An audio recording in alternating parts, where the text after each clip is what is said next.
It's a humid one, fellas. Boy, oh boy, is it in fact a humid one today. Oh, we're gonna do it. Oh, I'm pissing, mate. Oh, I'm pissing. Oh. Well, I am left with no other option but to celebrate a people, since I don't have a nation, and a nation is a people. Global whites for the win. I mean, my mod's Canadian. My co-host is what, British citizen and Australian. I'd say global whites. What is an American? Anybody in the world. And it broke me. It's set in stone now, you know? What I think is really funny that we don't talk about enough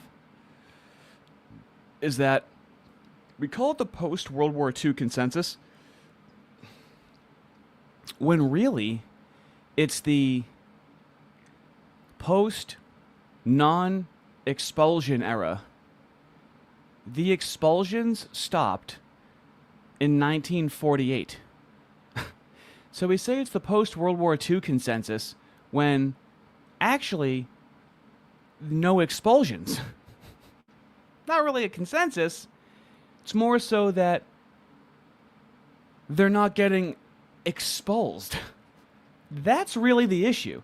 Not so much the consensus, more so the physical act of them not being expulsioned. Feel like we have a rhetorical opportunity there. Oh, I'm pissing. Oh, it's gonna be a sweaty one, fellas. Oh, I made it extra sweaty for you. Oh.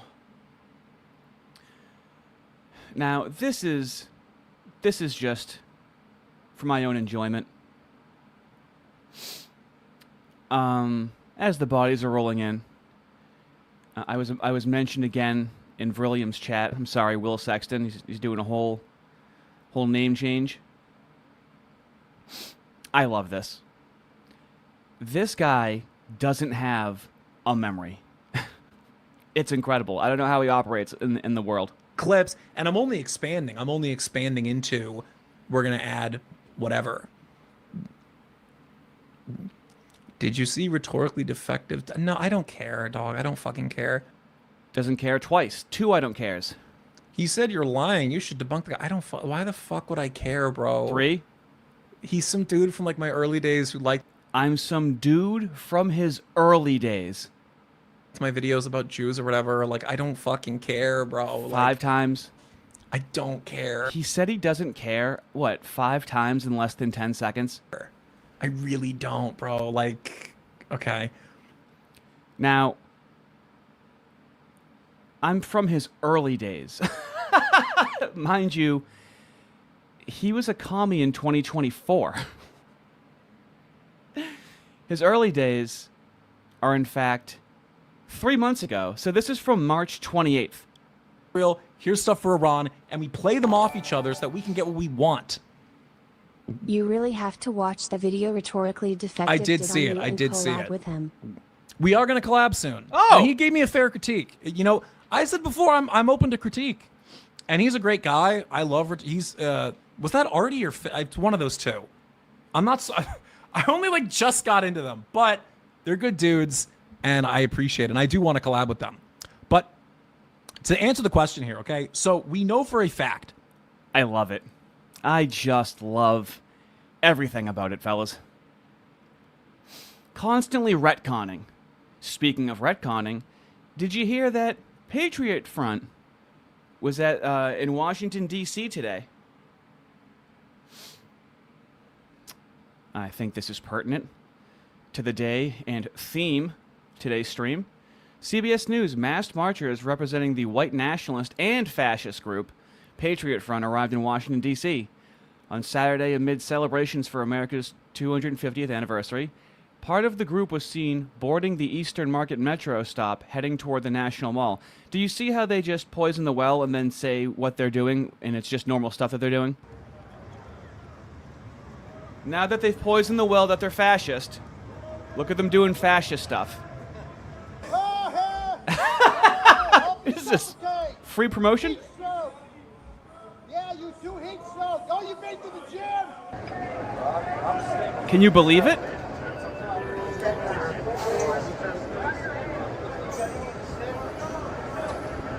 Wow. I can't believe they did that. Gay MAGA weighing in on today's festivities. Patriot Front is like the Octomom of alleged domestic extremist groups. Like, I'll go years without thinking about Octomom, and then something will break in the news, and all of a sudden I'm like really sucked back into her world and her orbit and need to know everything that's going on with Octomom again.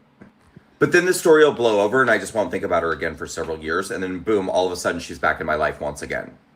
And that's kind of the same way I feel about Patriot Front. It's that group that everybody thinks is a bunch of feds, mostly because they all dress like they work at Best Buy.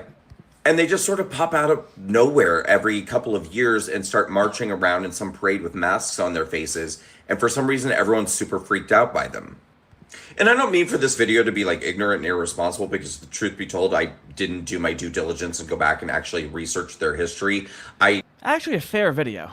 This is actually, compared to many videos that will come out, actually a fair video when you think about it. Just... Many a person have thought they're feds. Still, people in my community think they're feds. I understand that. Basing this off of my memory. Who is this nasally sounding fop? This is Brandon Straka, leader of the Walk Away movement in 2020. He was then on a gag order. He was after January 6th, and now he's back in the limelight. He has a sordid history with the MAGA movement. Like, I don't recall them ever actually being involved in any incident where anyone got hurt or they went somewhere and some sort of mass violence episode broke out. But for some reason, every time they go somewhere in their khaki pants and their masks on their face, everybody freaks out and acts like the Nazis are in town. And maybe they are horrible. Like, I'm not actually even trying to pretend one way or another. I'm just saying... You see how this is a controlled opposition take right here. Wants to have an opinion, doesn't want to do a modicum of research, but he's being honest about that. That I kind of forget about them all the time, and then every couple of years they show up and march around, and everyone's like, oh my God! They're scary but not scary vibes, all right? Patriot Front is back! And it's like, okay, just let it go, because you're going to forget about them tomorrow. And okay. We also have... What Patriot Front has accomplished today deserves recognition and respect. Good damn job, boys. We would like to see similar numbers under our banner as soon as possible. If you think the swastika deserves such respect, email us and get interviewed to March. Okay? Uncle Hammer wants you. Okay. All right. I love how every single conservative and right-winger, not the same thing, looked at this and went, nah, this is the SPLC at work. Like, we are just not falling for it. We got Mehdi Hassan over here, hopping on in on the fun. So this is definitely making the rounds. We have white supremacist versus typical black person. Oh yeah, they were on the train, and there's a black person, completely safe, nothing happened to her. But of course, you just tarnish the reputation of the white people and then just show a picture. We have Andrew Torba. This is awesome, actually, and I'm tired of pretending it's not. Anthony Cumia. I am a disciple of Anthony Cumia, just so you know. There is no Ardy without Anthony Cumia. After seeing what goes on at a Pride event or Black Lives Matter event, I don't find myself being very off-put by these guys. They have their right to expression, and they're peacefully exercising it. Sounds like America to me.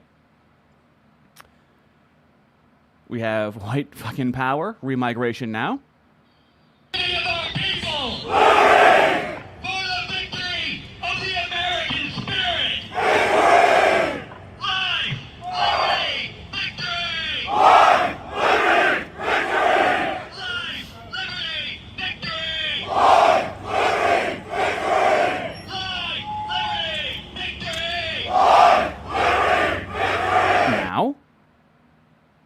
What you might not have known. Oh, yeah.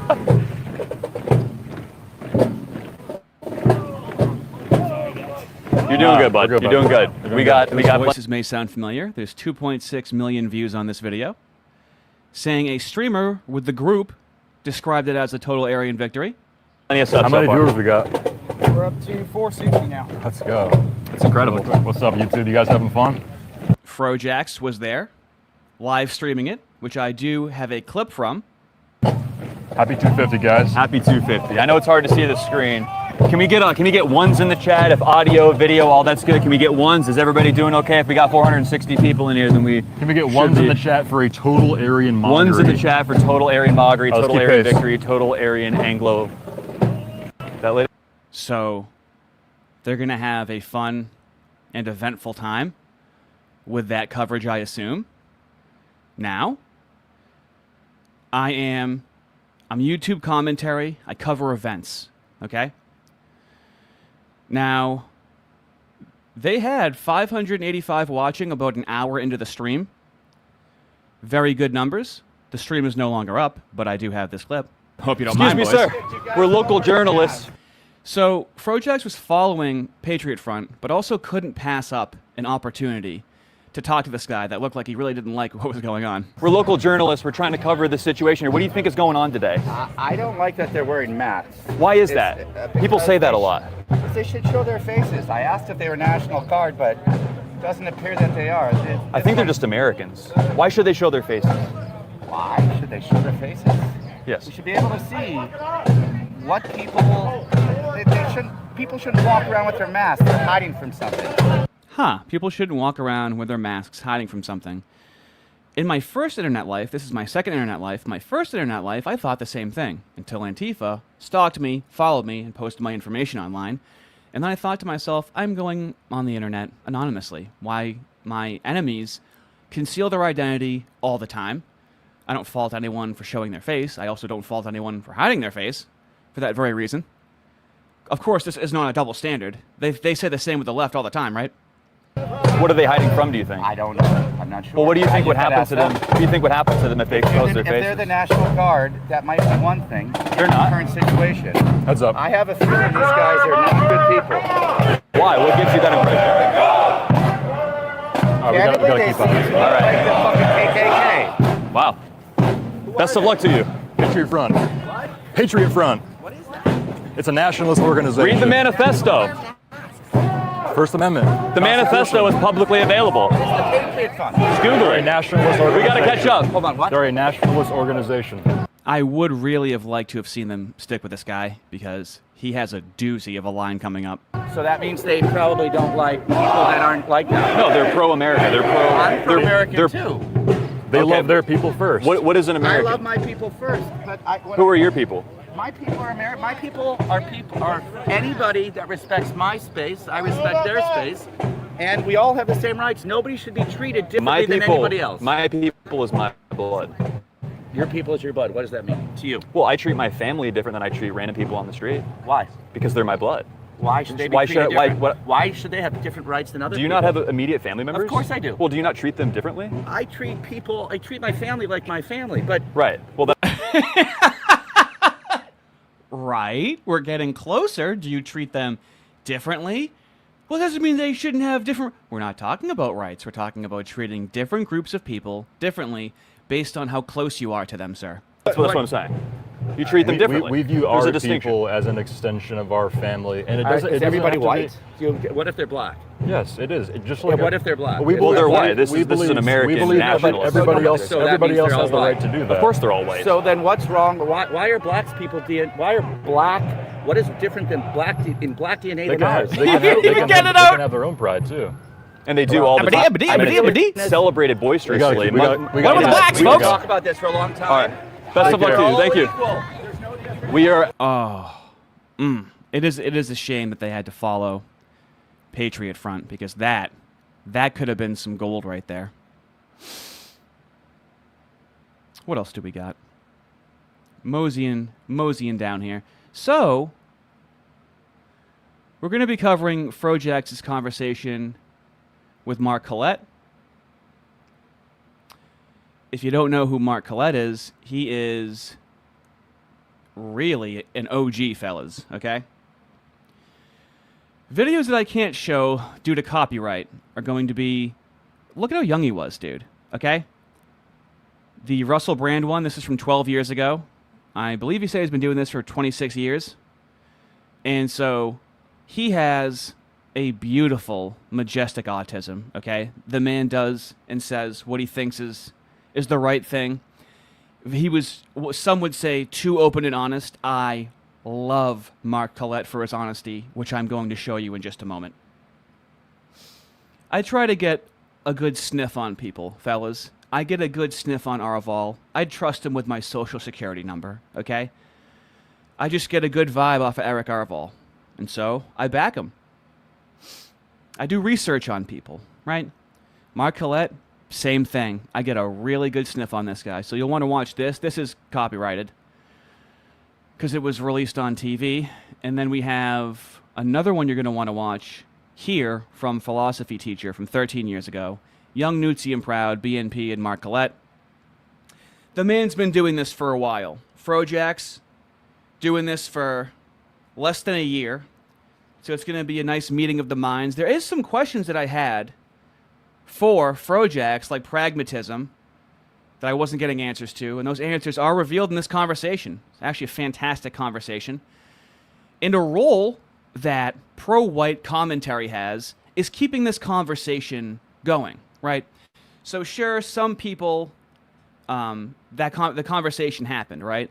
We keep the conversation going by people that stream to then comment on it and get people's opinions on the conversation, right? That's how you keep momentum behind something going. Speaking of which, fellas, this is why I'm outrageously offensive as much as possible. My mod's Canadian, co-host British and Australian. I'm a global white. I am called to do what my global men are not legally allowed to do. This is why I say very offensive things, because it's actually illegal to say these things in other countries. I'm here with Britain's most racist man.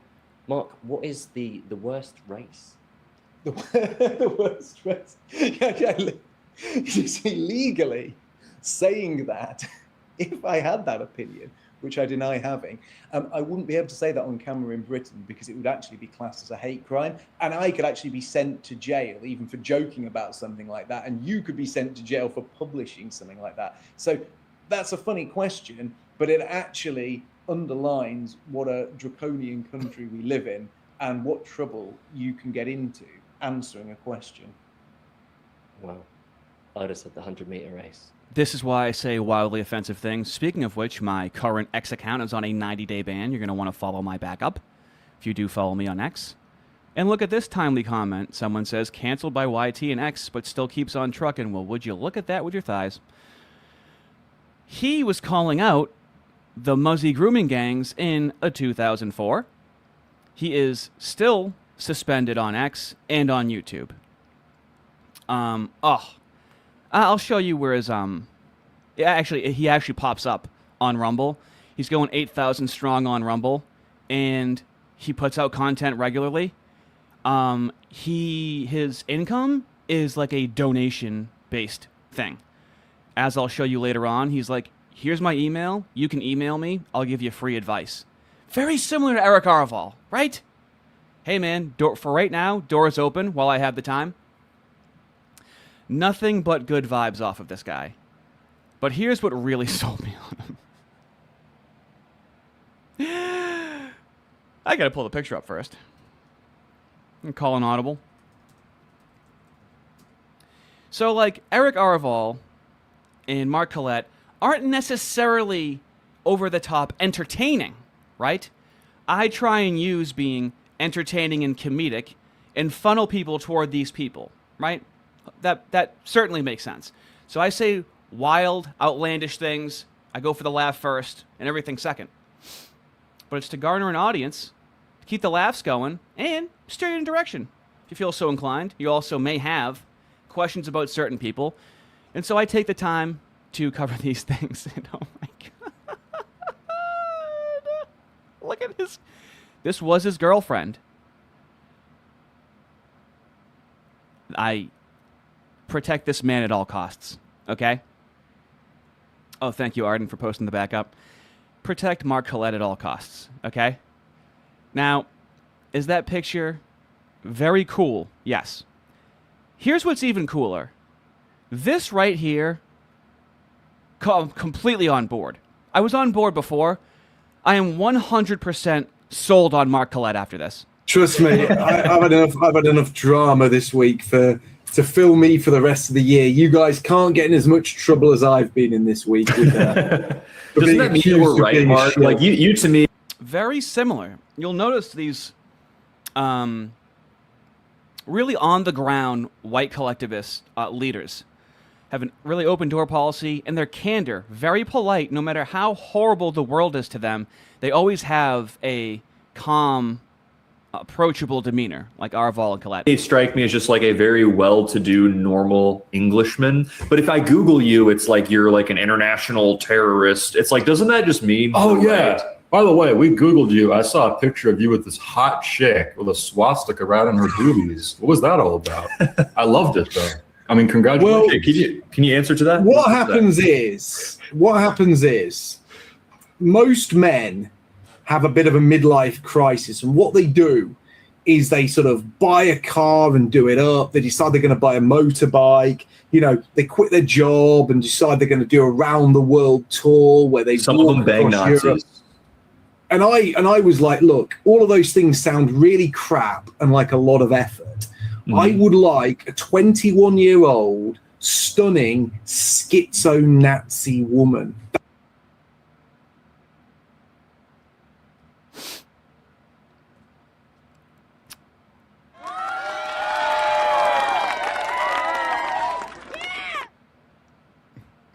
Patriot. Absolute. I need it again. I need it again. If you're ever feeling bad, if you're having a tough day, all right, just listen to this. Stunning, schizo-Nazi woman. That's what I said. You got it. Base. And I got it. That was my midlife crisis. I enjoyed myself. And then one day I woke up and thought, I can't cope with this level of schizo anymore because I'm too old for it. And at that point... He is the everyman. He is the most approachable man in the world. And I was like, need to find real woman, settle down, have children. Yes. And that was even more stressful. But by that point, you've bought in too much to get out. So sure. You've got, yeah, when you're. And as always, I welcome all these things. Collett dumped on Griffin allegedly. I don't know what that means. This guy was being a pro-white advocate when it was highly illegal and unpopular. I bet he has done things that aren't so great. Even if whatever you're saying is true, I can completely accept that as true, and I take a bullet for him. I'm not even done yet. Okay, I just fucking his calm, meek demeanor. Okay, and I have such an affinity for the way that the English express themselves. When you're tattooing swastikas onto your breasts, you've entered a level of schizo that I don't even want to deal with. I totally.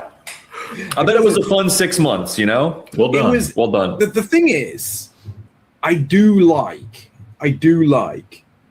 a high maintenance, crazy woman. I've got to admit, that's my sort of kryptonite. I feel seen. I feel heard. Oh, Mark. Oh, I'm going to email you tonight. Bonded by blood. Conjoined by experiences with women. And I don't know why, but that's it. And that was my problem. But it was a crazy period. But one that I wouldn't choose to go back to. You know, it's like going on that sort of ride at the theme park that's really good. But afterwards you feel a little bit queasy. You're like, my neck is sore. I'm not doing a second round. But it was I really enjoyed it, but it pushed me to my limit. The man is unreasonably relatable. Oh, I love that. I love that so much. So,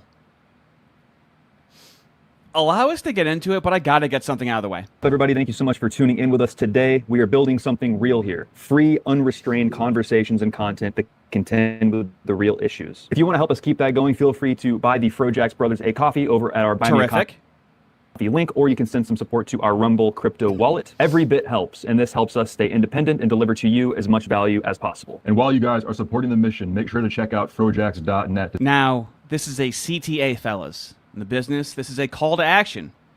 They are telling you where to go. They want you to go to this website. Why? I don't know. All right? So we're at the website, and we go to the shop, and it's like, you can buy shoes and whatnot. Sure. I could buy some shoes. There's like a weird EU warranty, and it's from like a company in like Cyprus. I don't know, man. Why are you telling me to go here? We have Iron Cross socks. Yeah. Absolutely. I get it. Rip white guilt. I get it. Made in Honduras. Like, you're directing people to your merch line. It's picked by a black, but it's made in Nicaragua. I just don't know why they're telling people to go here for a call to action. And then they have an hour music. It's not even like fully set up. I don't know why. Why is this your call to action? What I would imagine they would want to do is have like a YouTube members thing and just join and have some like paywalled content. That would make way more sense to me. Because the website's like not finished, but like this is your call to action. Like it's a generic about video coming soon. Okay? I don't know why you're sending people there. Like, if I go to their YouTube, you can't even do, like, members-only content. I'd imagine in terms of revenue generation, you're going to make way more. There's going to be no friction by having some sort of clothing supplier in Cyprus mailing things out. And it's, I don't know, just do paywalled content. That would be, that would just make more sense to me. I don't know why no one goes to the website. Anyway.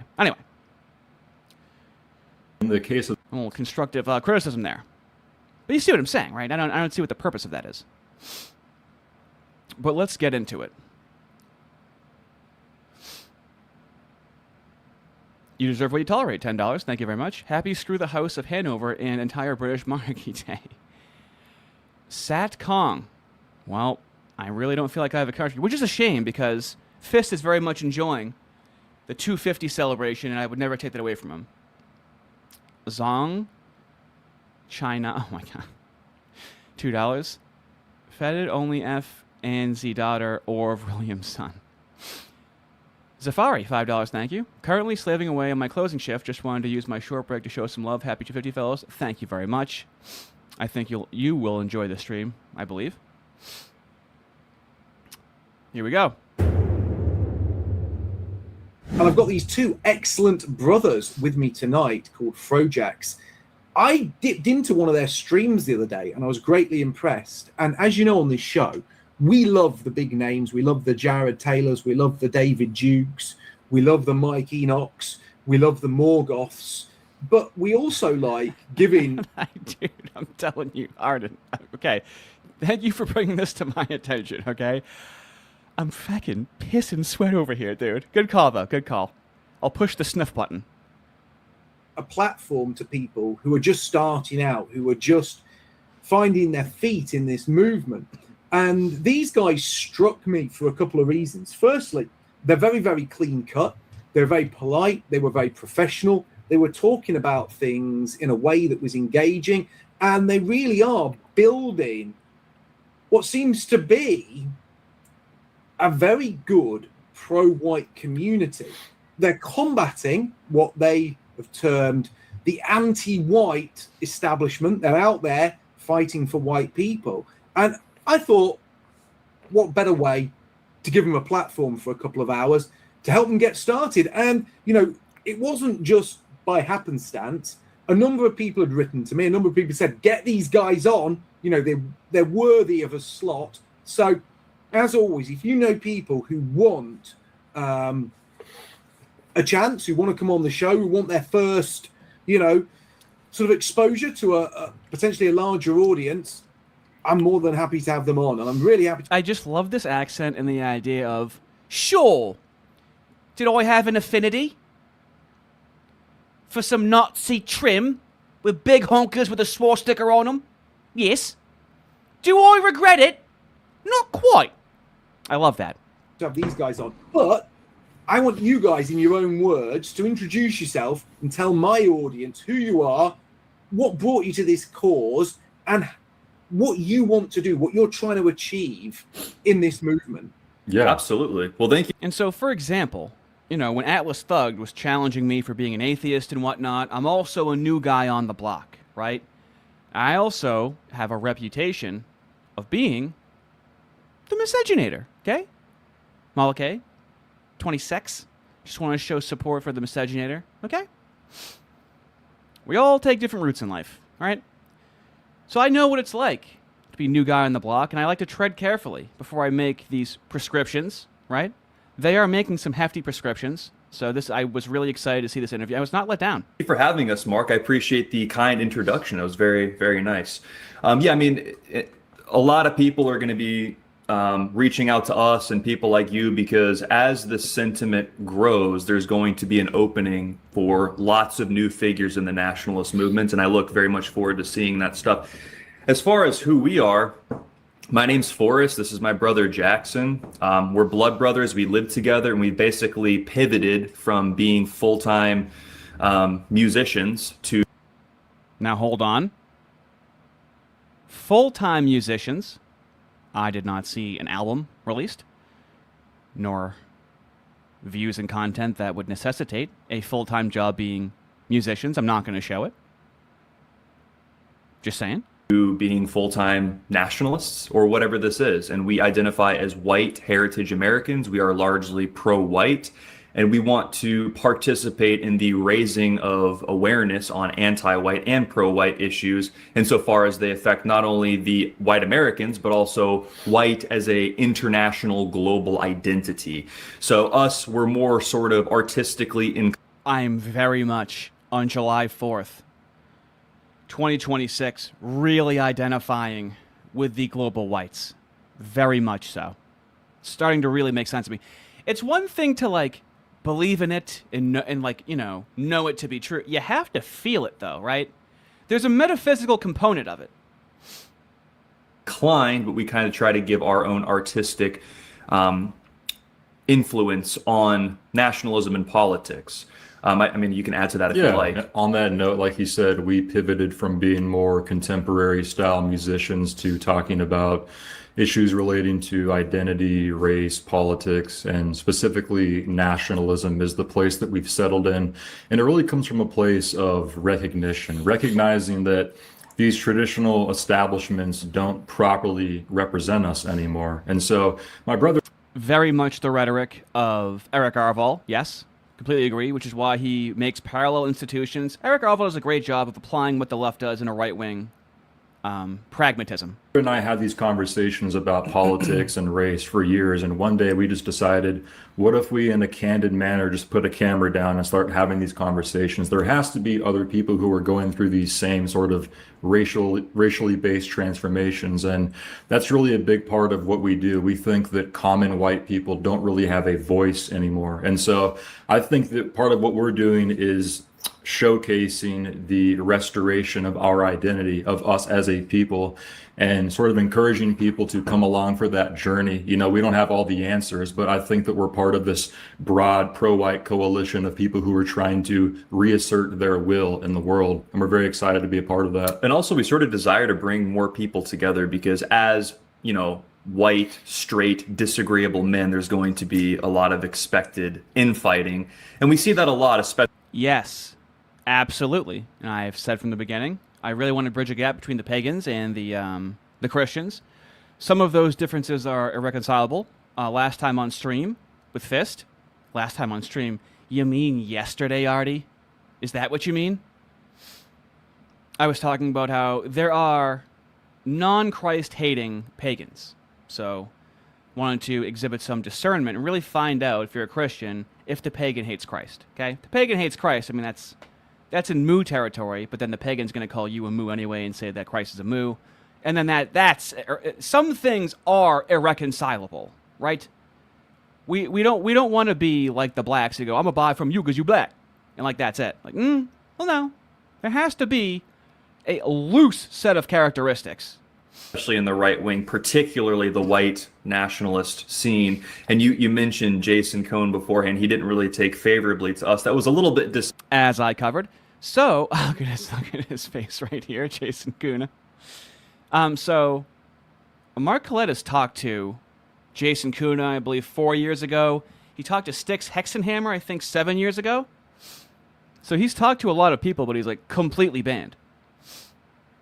And so, actually, I can just show this for right now. Mark Collett, right here on Rumble, very easy to find. He's on episode 371. Definitely, if, you know, portions of my audience, many of my audience is much further along in the pro-white than I am, because people tell me to, like, go to liturgy and be an Orthodox Christian and, like, join Return to the Land. It's like, listen, I was just calling myself an atheist, liberal civic nationalist fucking less than a year ago. Do I really want to be the streamer that's all of a sudden ortho and join Return to the Land? I should take this slowly, okay? The same kind of resilient person I am to survive the gay race communism I went through, and I have stories and I'm sparing you. That same kind of resilience is also, I'm learning to find a home on the right wing, and I can let the wall down a little bit, okay? But that resilience is still there, and it's hard to shake. But yeah, so Mark Collett talked to Jason Kuna, but then again, Jason Kuna didn't talk shit about Mark Collett.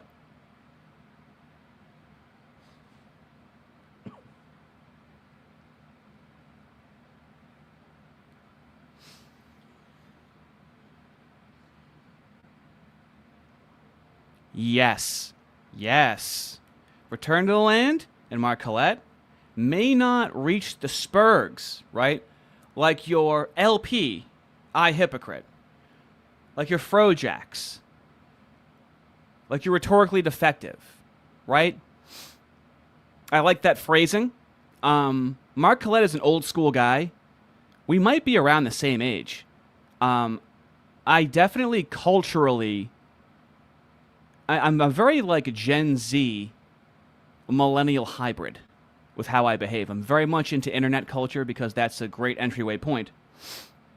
Mark Collett, much more traditional in terms of being born in the 1980s. That's what I'm using, traditional, right now.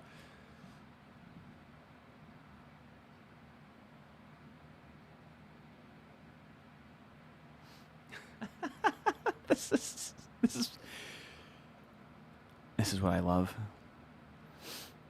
We'd be happy if you at least stop being a degen miscegenator. I have been voluntarily celibate for a decade, okay?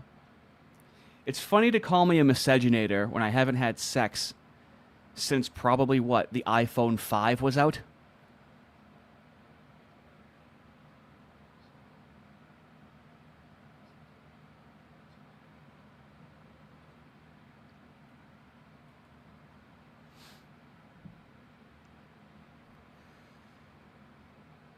Excellent question. As always, I am the Return to the Land representative and the miscegenator. Fellas, find you a content creator that can do both, okay? I think Malakay asked, in terms of donations, Return to the Land is global, okay? Here we go. Malakay, if I live in the EU, can I get... Yes, they are a global organization, okay? They are connecting whites globally, however, to do things on the ground. Starting in the... So, pro-whites in the United States, like FroJax, do have an extra responsibility to talk about these things, since we're the only white Westerners that have the least amount of speech infractions talking about these things, right?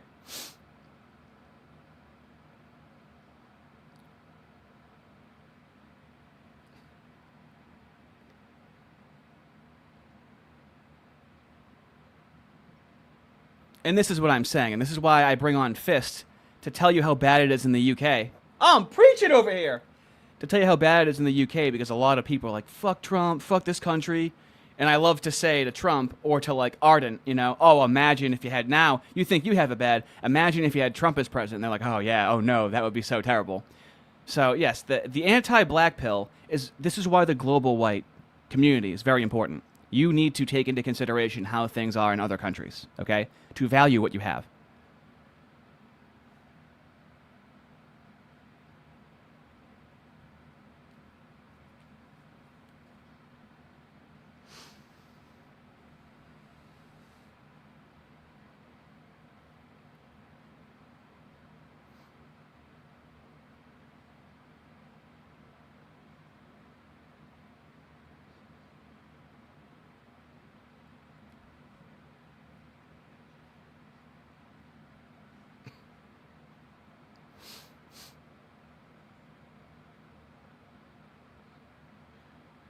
Well, I get frustrated sometimes with the right wing because it's like we forgot that we're just allowed to talk about these things now. We're just allowed to talk about these things now. So, like, people still remember how we haven't been allowed to really vocally talk about these things and have these YouTube channels until, like, a year ago. Nick Fuentes has gone mainstream, okay? So there's going to be a hesitancy. There's going to be a push and pull. There's going to be some people that are more courageous with being very out in the open. Others are going to want to couch their language because they remember how it was. I wouldn't demonize either.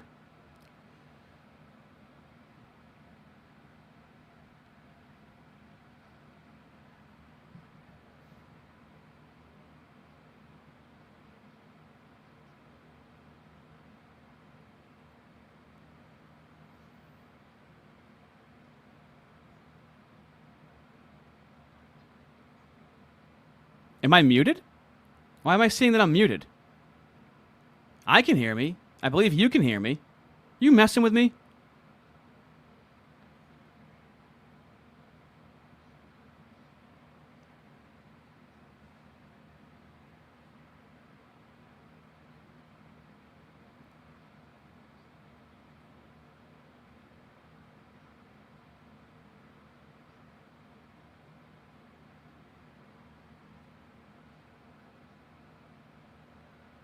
And you have to understand, everything Mark Collett says comes from it's a generation, over 20 years, of doing in-person advocacy, leaflets, literally knocking on doors and talking to people, okay? As grassroots as it could possibly be. That is his epistemology and where it comes from. He is talking to two digital fellas, right? So it's two different strategies in epistemologies, how they know what they know.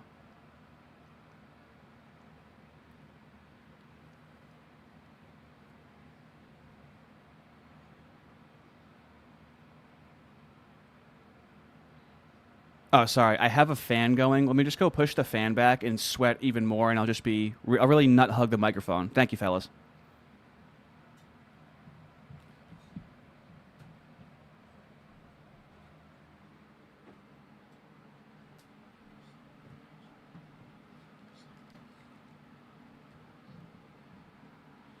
Fellas, it's a jungle in here, okay? And not the kind I want to be in between the legs of, if you know what I'm saying.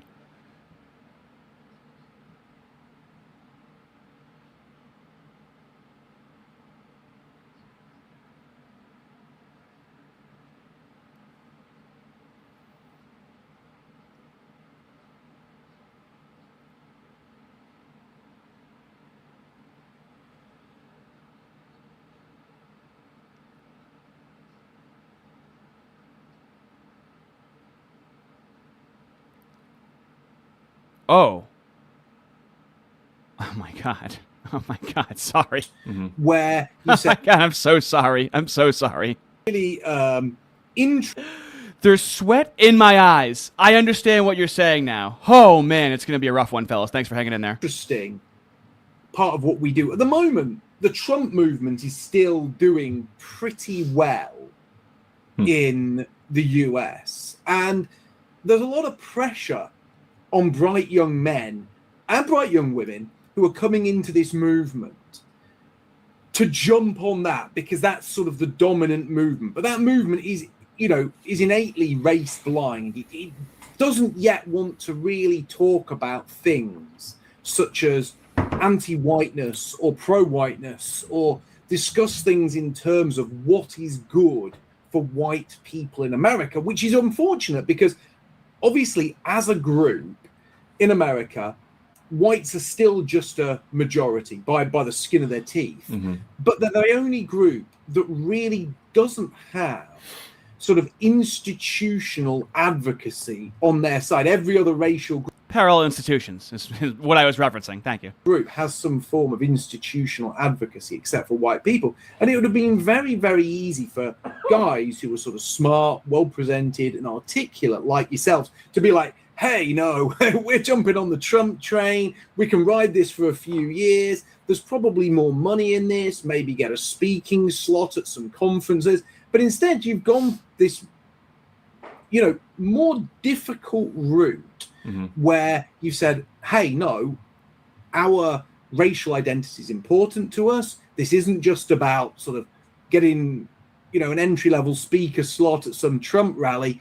We want to, fight for the future of our people, and we understand that race is important. What sort of pushed you over that edge, and what kind of made you see this as the real movement for you, rather than something more watered down or something that was more sort of cucked, for a want of a better term? And this is what I wanted to know about FroJax, right? Being a new guy on the block. I understand people are going to have these questions. The pursuit of absolute truth supersedes everything else for us, and it doesn't matter how uncomfortable that journey makes us or other people feel. If we don't pursue truth, then effectively we are already dead. And so I would say that is the main driving point of our convictions. And it is like you described, Trumpism and his populist movement. It really is the largest, most overshadowing movement in American politics. I describe it as the greatest form of civic nationalism. It is race blind, and it ignores these ideas. As with many movements, fellas, there's often a transitionary period, right? Oftentimes in the pro-white movement, from what I've seen, people have been called like accelerationists. They're like, hey, that's not palatable. Some people are like, I don't care if it's palatable. That's what we have to say. Now, the left has accelerationism with incrementalism, all right? So that's why I'm fine. Like, I understand you're against civic nationalism. I understand. But also, we haven't even been able to, like, I've just been allowed to say the N-word on X. The hard R and everything. I can't stop myself. Oh, my God. When I was... When I was having a small war with Atlas Thug, he's like, you said the N-word like 27 times. And I'm like, yeah, I can say it now. That's new. We couldn't say retard for years. Remember that? A lot of this stuff is new, okay? I am very much planning for this to go away at some point. And I feel like they want to have us be as extreme as possible to then go, haha, well, here's the banhammer. And not the ardent kind. So that's why those that want to be courageous, I mean, that's obviously going to happen. I understand how everybody, it would behave the way they are. The only issue is that, so I know that you're against civic nationalism. I know. But what is your entryway into getting into the system then, right? So, like, can we have, like, I don't know, man, 80% civ nat, 20% white nat? There's nothing like transitional. Now, I understand the sense of urgency. You don't want to end up like the UK. I understand that as well. I'm letting you know why I support both tactics. We still need someone. We still need the popular cucks, like Steven Crowder, openly saying to his large audience his mind was changed after he talked to the blacks at the barbershop, right? To be able to go and talk to Jillian Michaels and talk to her Floyd audience and make these ideas palatable. So you need popular voices to be palatable. And then those popular voices that are palatable do their best to not be in the position to have to counter-signal the more accelerationist crowd. Right? Is pertaining to race that people more on the fringe are willing to talk about. Okay, hold on. Let me just get one guide. Deepcom, $5, thank you. FroJax and some of the other new young dissident right guys seem odd. There's a bit of materialism and influencerism that feels like a Bitcoin sphere in 2021. I have no idea what you're talking about. My mama told me that I'ma be the boss, king and the ruler. I put it in a row. I have absolutely no idea what you are referring to. Bogbarian, $5, thank you. People of the European diaspora, Christians, heathens, atheists, we must unite. Happy 4th of July. Yes. Yes. Yes. I could be in the heathen category. Absolutely. But I think the minimum is you don't hate Christ, right? You don't blaspheme. I mean, that's a pretty hard line in the sand. A lot of morality has come from Christianity in the West, so I understand that you're not all about Christ, right? So, like, the Christians have to understand not everyone's going to be on board with Christ because it's hard to submit to something metaphysical. Surely you understand that. But also, there is a lot of local power, ingenuity, and urgency with the race first, Christ second, pro-whites, okay?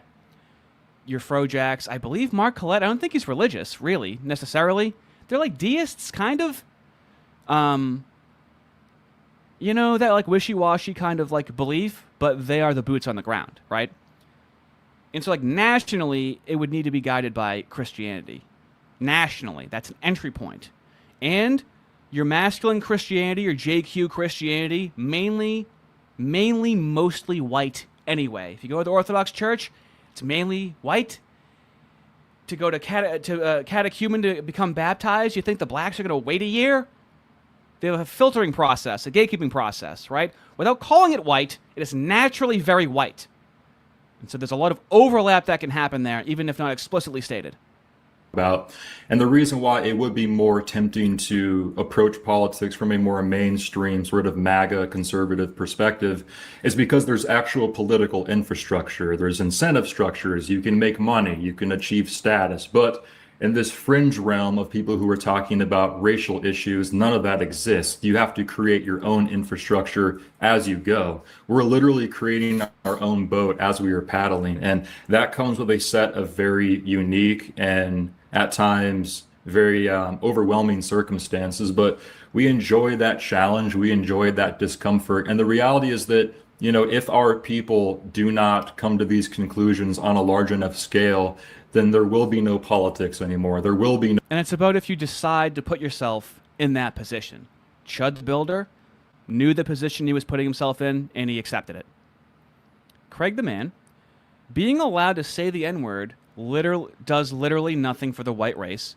Showing one has free speech without using it strategically is like bragging about being able to misuse a firearm.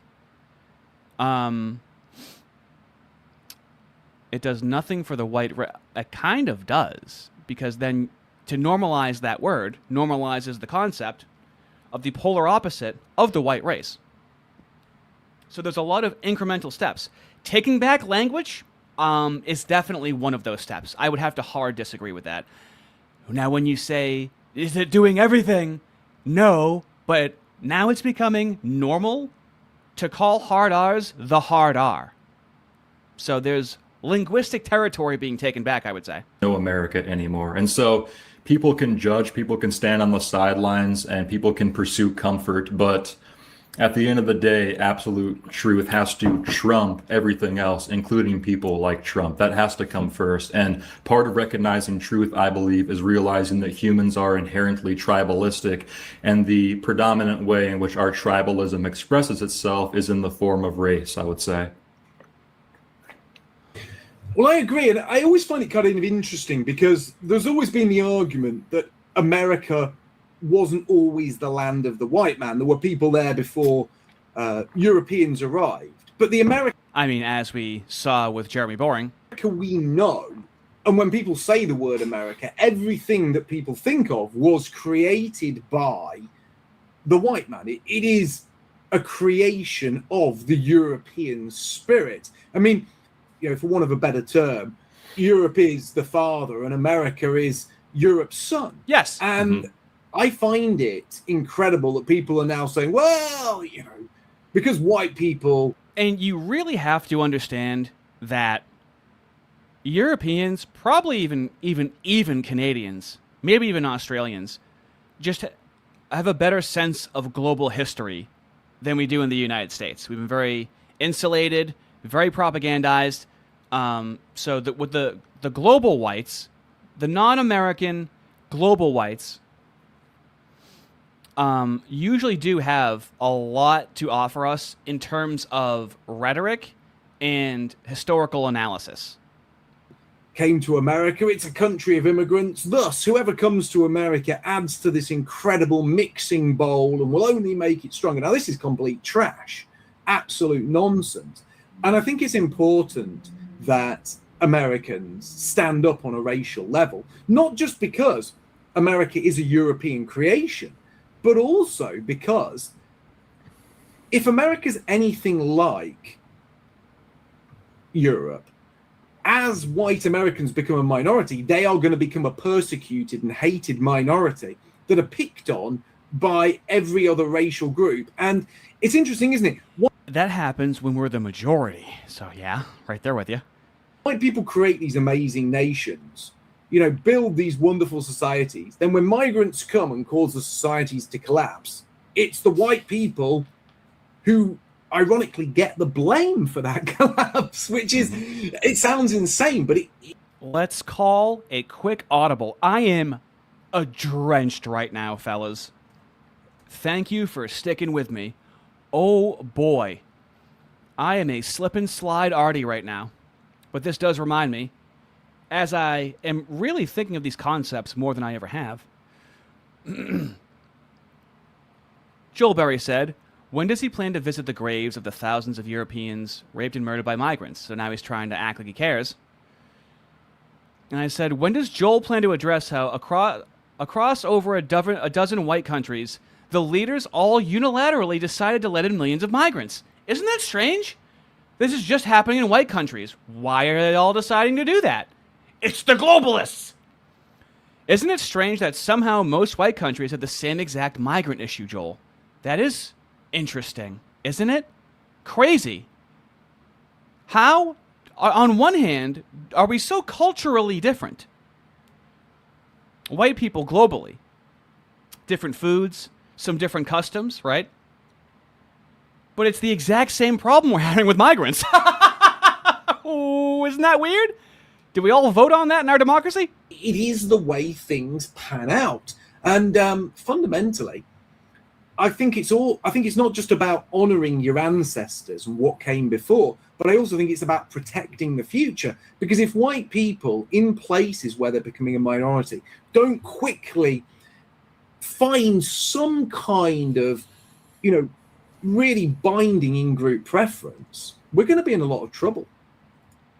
Yeah, it's going to come as a matter of necessity. All of the things that I used to just attribute to like leftism or wokeism or it's the Dems really ultimately just comes down to being fundamentally anti-white. Because I look at the world. Now that is a great way nationally to say that. Nationally, you don't want to say the moose, right? In terms of national rhetoric, it comes down to being anti-white because that's very provable. And who is it? And it's a bunch of different groups that are doing it. Perfect. Very different now than I used to. I look at it as necessarily hierarchical, and people and animals and everything, even concepts, organize themselves necessarily into hierarchies. And straight white men, Christian men historically, but straight white men are at the top of the hierarchy, dominance and competence and otherwise. And historically, that's been the case for a very long time. And people can't handle that. And obviously, there's the evidence that we build superior societies because every single person in Latin America and Mexico and Africa wants to live here. They will risk their life in order to move to Europe or the United States because it's better. We are the superior builders of society. And all of these things are essentially just an attack on white people. At this point, I don't really even know what the main argument is. Now, what I like to add is that the ADL has only advocated for minorities in the country. They don't seem to have a problem with the communists, and I've shown this in a previous video and on X, where communism is actually a larger problem in the country. But for some reason, historically, is Nazism or communism a bigger issue in the country? Easily communism. Threat our institutions. But for some reason, the federal government takes an issue. The highest priority is white supremacy. And as I've shown, any white collectivization is viewed as supremacy by the federal government.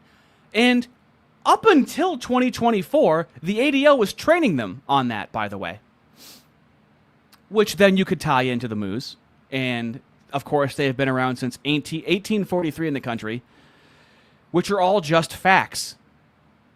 I'd like a real national conversation on the history of the ADL. Ooh. You know, I'd really like to work with Remnant on a more, detailed historical video. I've been thinking about that, but I haven't said it out loud.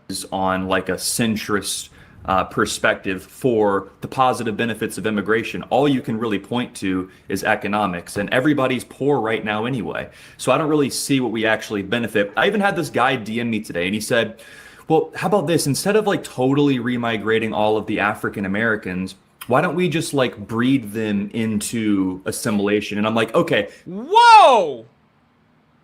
Guys, blow up my fucking spot over here. So any way you cut it, other than separatism, is white people end up losing in some way. Yeah, so let's just things only become less white, never more white. Now, but just nationally, we are a minority, okay?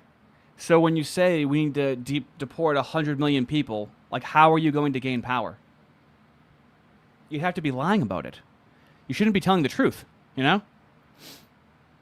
Genetically alter permanently to facilitate something that we could have just prevented to begin with.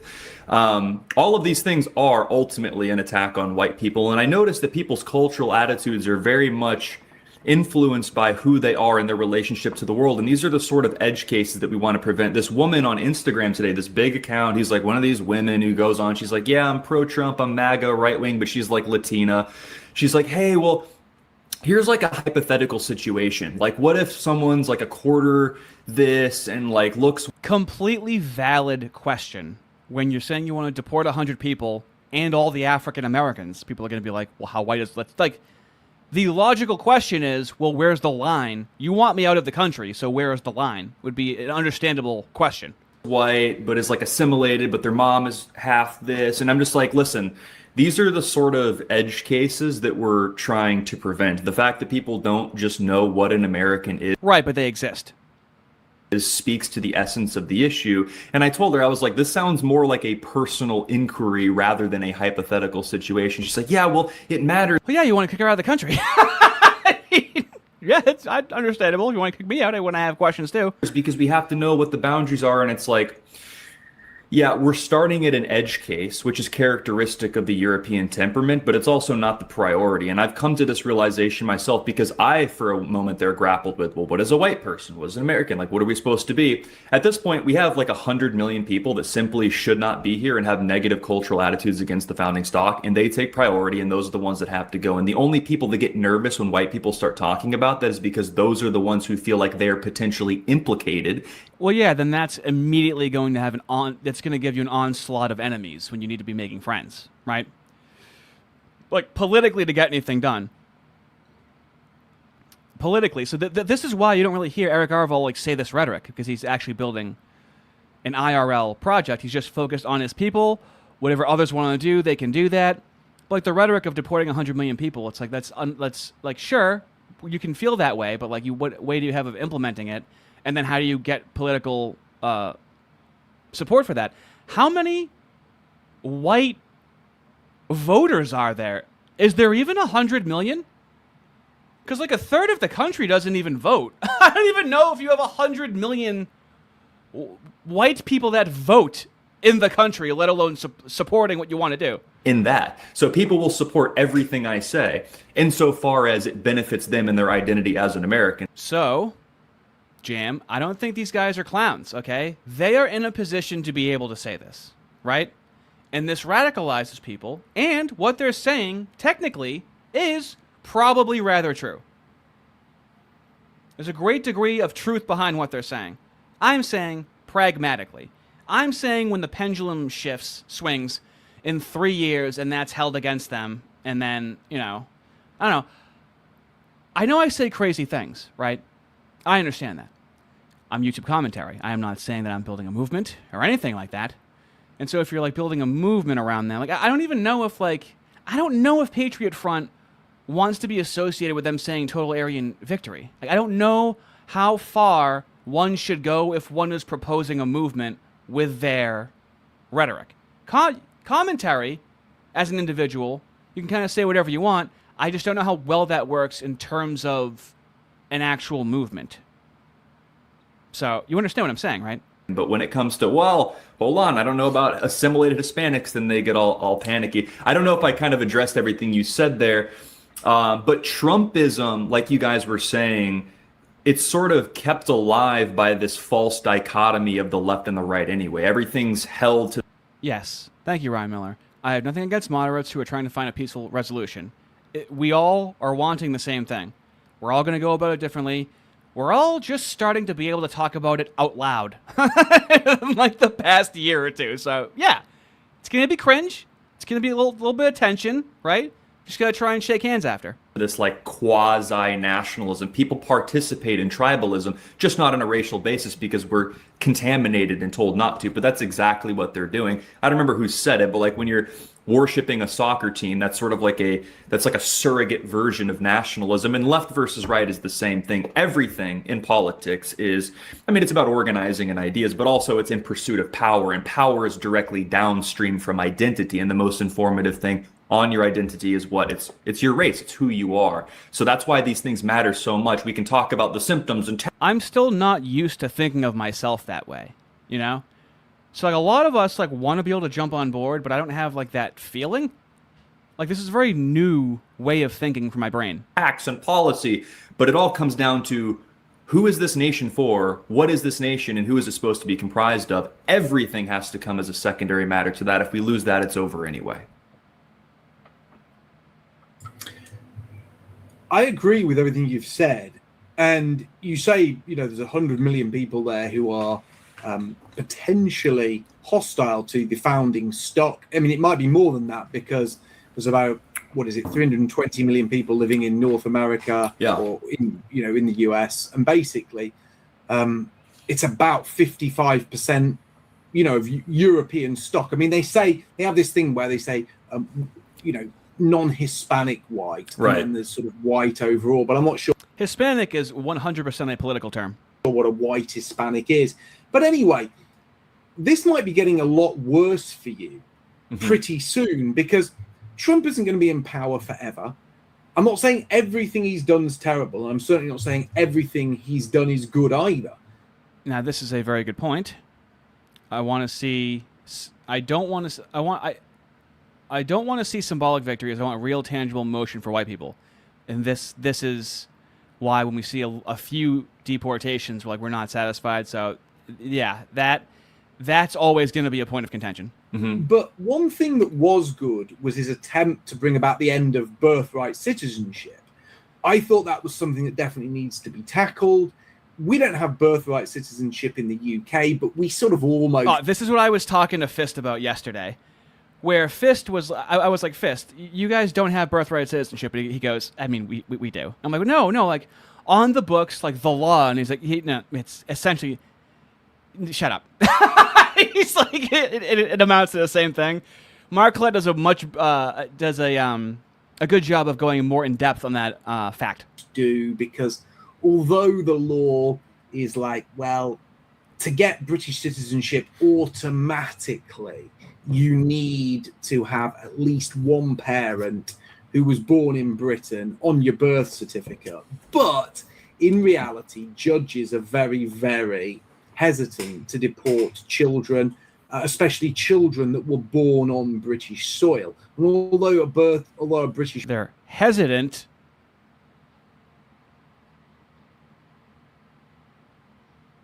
Birth certificate isn't something that confers nationality, it has been used to do so.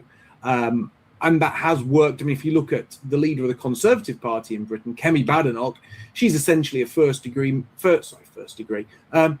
generation migrant. She was born on British soil as an anchor baby, ended up living in Nigeria in the US, came here when she was 16, and now she's some celebrated hero of the Yeah, so I mean, that's essentially the same thing, though the laws don't say the same thing. British people. But, people in the chat are saying Trump knew it wasn't going to work. Well, we'll discuss that as well. But now birthright citizenship is essentially being enshrined. I'm not sure there's any way to actually turn around American demographics. Right. How do you guys feel about what's just happened? And how do you guys... Right, which is why we would need something palatable in the event that what do we do? We can't wait for the government to come along and deport a bunch of people. So there's going to have to be politics. You never win. It's all trade-offs, right? So that's more pragmatism. Feel about birthright citizenship? And if you want as an additional question, do you think Trump set this up to fail, or do you think he was sincere in what he did?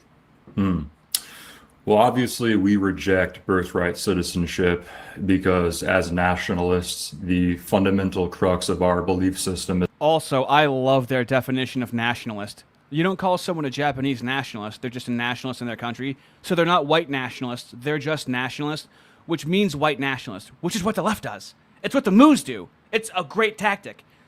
They say nationalists, and they mean white nationalists.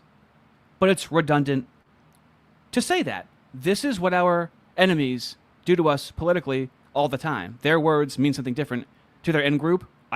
We should 100% adopt this. Is that to belong to the nationhood, you have to belong to that bloodline. If I went to Japan and had a son, my son would never and should never be perceived as a Japanese person. So it's really only in white countries and in America specifically, because our founding stock of refined European people are so powerful that they want to act like anybody can come in and be American. All of that, I believe, is a incessant deconstruction of our identity. And as far as this recent ruling on the Supreme Court, I'm not surprised, and their ruling went along exactly with my expectation. And the reason why other people, even some nationalists, are surprised is because they still live within this paradigm of acting as if normal political solutions are the answer to our issues. Unprecedented circumstances require unprecedented responses. Yes. And there is one way to fix all of this. It would have to be a ruler who ignores the ruling of the Supreme Court. Yeah, right. And how would we get that ruler?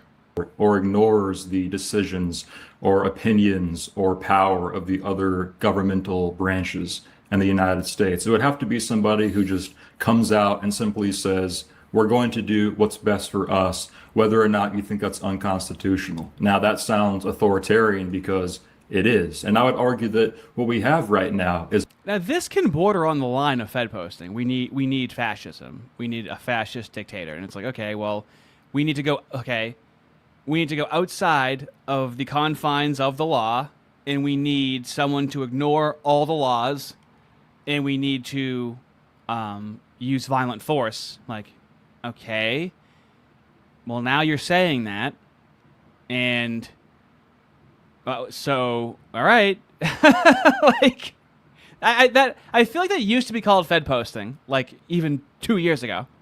Authoritarian, because like you said, if we live in a country where white people are paying for everything, subsidizing everybody else's lifestyle through tax money, and our identity is being deconstructed, and we're expected to just sit there while our identity becomes deconstructed, how is that not authoritarian versus us? I think it's time for us to reciprocate. And I think people living within this paradigm as if traditional political solutions are still going to work. This is a version of what monarchists like Yarvin have been saying for 20 years. He is an academic, and he is not marching in the streets saying the same thing. I'm just trying to view this how I think they are going to view it in the future once we lose our power to speak that we have right now. Andrew Corrigan for $10, thank you. I shouldn't say thank you yet. Fellas, tonight in honor of the 250th Ardy will be sending double your dono back to you. So send to Erdenfellers. Only Civnats miscegenators named Ardy are eligible for this promotion. I'll tell you, my life is one of a kind, fellas. Ah! Oh. I'm sorry. Hold on 1 second. Oh my God, I just got sweat directly in my eyeball. Okay. Sorry. I think is actually quite naive. I mean, look at the Supreme Court. There's 2 black people, there's 3 women, one of them is Jewish. So the minority of the justices are straight white men, when in reality it should be unanimously straight white men. And to pretend as if their identity doesn't inform their ability to make political decisions, I think is just incredibly naive. Of course, there's more nuance to it, especially when you're dealing with people who are powerful and intelligent. But to act as if in polite society, the identity of these people who are ruling... Fucking hindsight's 2020, fellas. Let me just go back in time and get a sweatband like I'm playing basketball to stream over us doesn't mean anything, I think is wrong. And I think that we need a pro-white identity in our politics again, somebody who's willing to make more authoritarian decisions. And maybe that's unconstitutional, but whenever people offer that to me as a rebuttal, my response is always, do we really have a constitution in the way that it was intended to be? Do we really? Because we can go down the list of all these different scenarios where the out the window test, the boundaries, the parameters of our constitution have been pushed to the absolute limits. Do we actually, as white people, as founding stock Americans, really have the rights that we believe we do? Or when it comes down to it, when the pressure is on the plate, are we actually beholden to foreign influence and lobbyist groups and money and authoritarian power that opposes us? I think it's... Once you not even accept it as the truth, but realize it as the truth, it really shifts your mindset about how things work in the world. It's the latter, and I think we need to start acting as if it is the latter. Now, finally, in regards to Trump, I wouldn't say that I'm vehemently opposed to Trump. I would say that I'm an American futurist, and I have this just deep desire for us to, as a people. Now, there's going to be different types of fellas that are new on the scene, right? A futurist. So I don't know how much history FroJax is going to be drawing upon, and more so artistic dreaming, let's say, using the white man's imagination. So a lot of the things that they say and prescribe are going to be oughts, things that we should do, no matter how obtainable they are. People move forward. This populism of Trumpism, it's time for it to come to an end. It's now been a decade since the escalator spectacle, when he came down the escalator and he was the guy that was supposed to be our Caesar. We don't really believe that anymore. So whether or not he intended for it to fail, I really don't know. I think that Trump has good political intuition, but I don't think that he's explicitly a nationalist. I think that he still believes in the old sort of liberal version. Trump's a 90s Democrat and they call him a fascist. Okay, we're done. Of America, where there's like a colorblind meritocracy. And we were talking to Kevin Deanna about this. He still wants to be perceived as a great man by like Time Magazine and all these traditional outlets like the New York Times. And he still makes decisions in a way where he's catering to these traditional liberal American institutions. I think we need a form of leadership that caters to the future. And until we get that, we're still going to be... That would have to only start locally. It's the only way. It would have to be from the bottom up. We can't go from the top down. You just get it. Well, we can't. If we listen to Eric Arval, then we can go from the top down. Okay? I've covered that previously in a stream. There are methods of doing it. Arval talk to that guy if you want to really fucking get something done, okay? I doubt that you have thought of something that he has not thought of from the hours that I've listened to him. Living in this past where we don't have any representation. Yeah, people want to talk about rights. There aren't such a thing as rights. I think that David Lane was correct about this. There are only purchases that can be made by individuals or by ancestors, and the only way to maintain those are through obedience to nature, to natural law. See, now it's not God. Nature, natural law, right? We don't... From the FroJax fellas, I don't know how studied they are on like philosophy and religion, right? If we're just going to default to nature, that's a something that's easily subvertible, right? So I think they should be cautious with the prescriptions that they're making, because I don't know if they have been studious enough in a lot of these concepts that a lot of people on the right are already familiar with. And I mean, I could go into that a little bit more about what I think, but people say, well, we're benefiting from freedom of speech. We're talking about, we're not benefiting from freedom of speech. I know in the UK it's a little bit different, but here we have the First Amendment is right to free speech. We aren't benefiting from freedom of speech. There is no such thing as freedom of speech. We are benefiting from a cognitive illusion where there is a temporary reprieve, where what I'm saying right now is being tolerated by people who could just squish me if they. Yes, yes, yes. This is what I've been saying for months. I'm glad to hear somebody else say it. I don't think I'm the only one saying it, but it's nice to hear somebody else say it. We are being allowed to communicate this way. Now think about that when you're communicating. Think about that when you're saying very spicy things. It is being allowed. You didn't earn it. You didn't win a battle. It was given to you by people more powerful than you. Do not forget that. And so, believe it or not, I'm operating in a way where I'm ready for it to leave. That's why I say I'm eternally part-time, okay? I don't want to have to rely on number go up and then saying things that you guys want to hear so number keep going up. That's not how I want to run things. But also, it can just be taken away from me. We've all seen so many YouTube channels get taken away. I don't want to be the title fight, all right? I just want to be a solid mid-card. I want to be a journeyman. Wanted to. So it's not real. It is fake. And again, all of this comes down to natural order, and we're losing that by bringing people into our nation and governing things without representation. Like he just said, you have a bunch of people who don't even belong to the founding stock ruling over these things that will change the demographic composition permanently.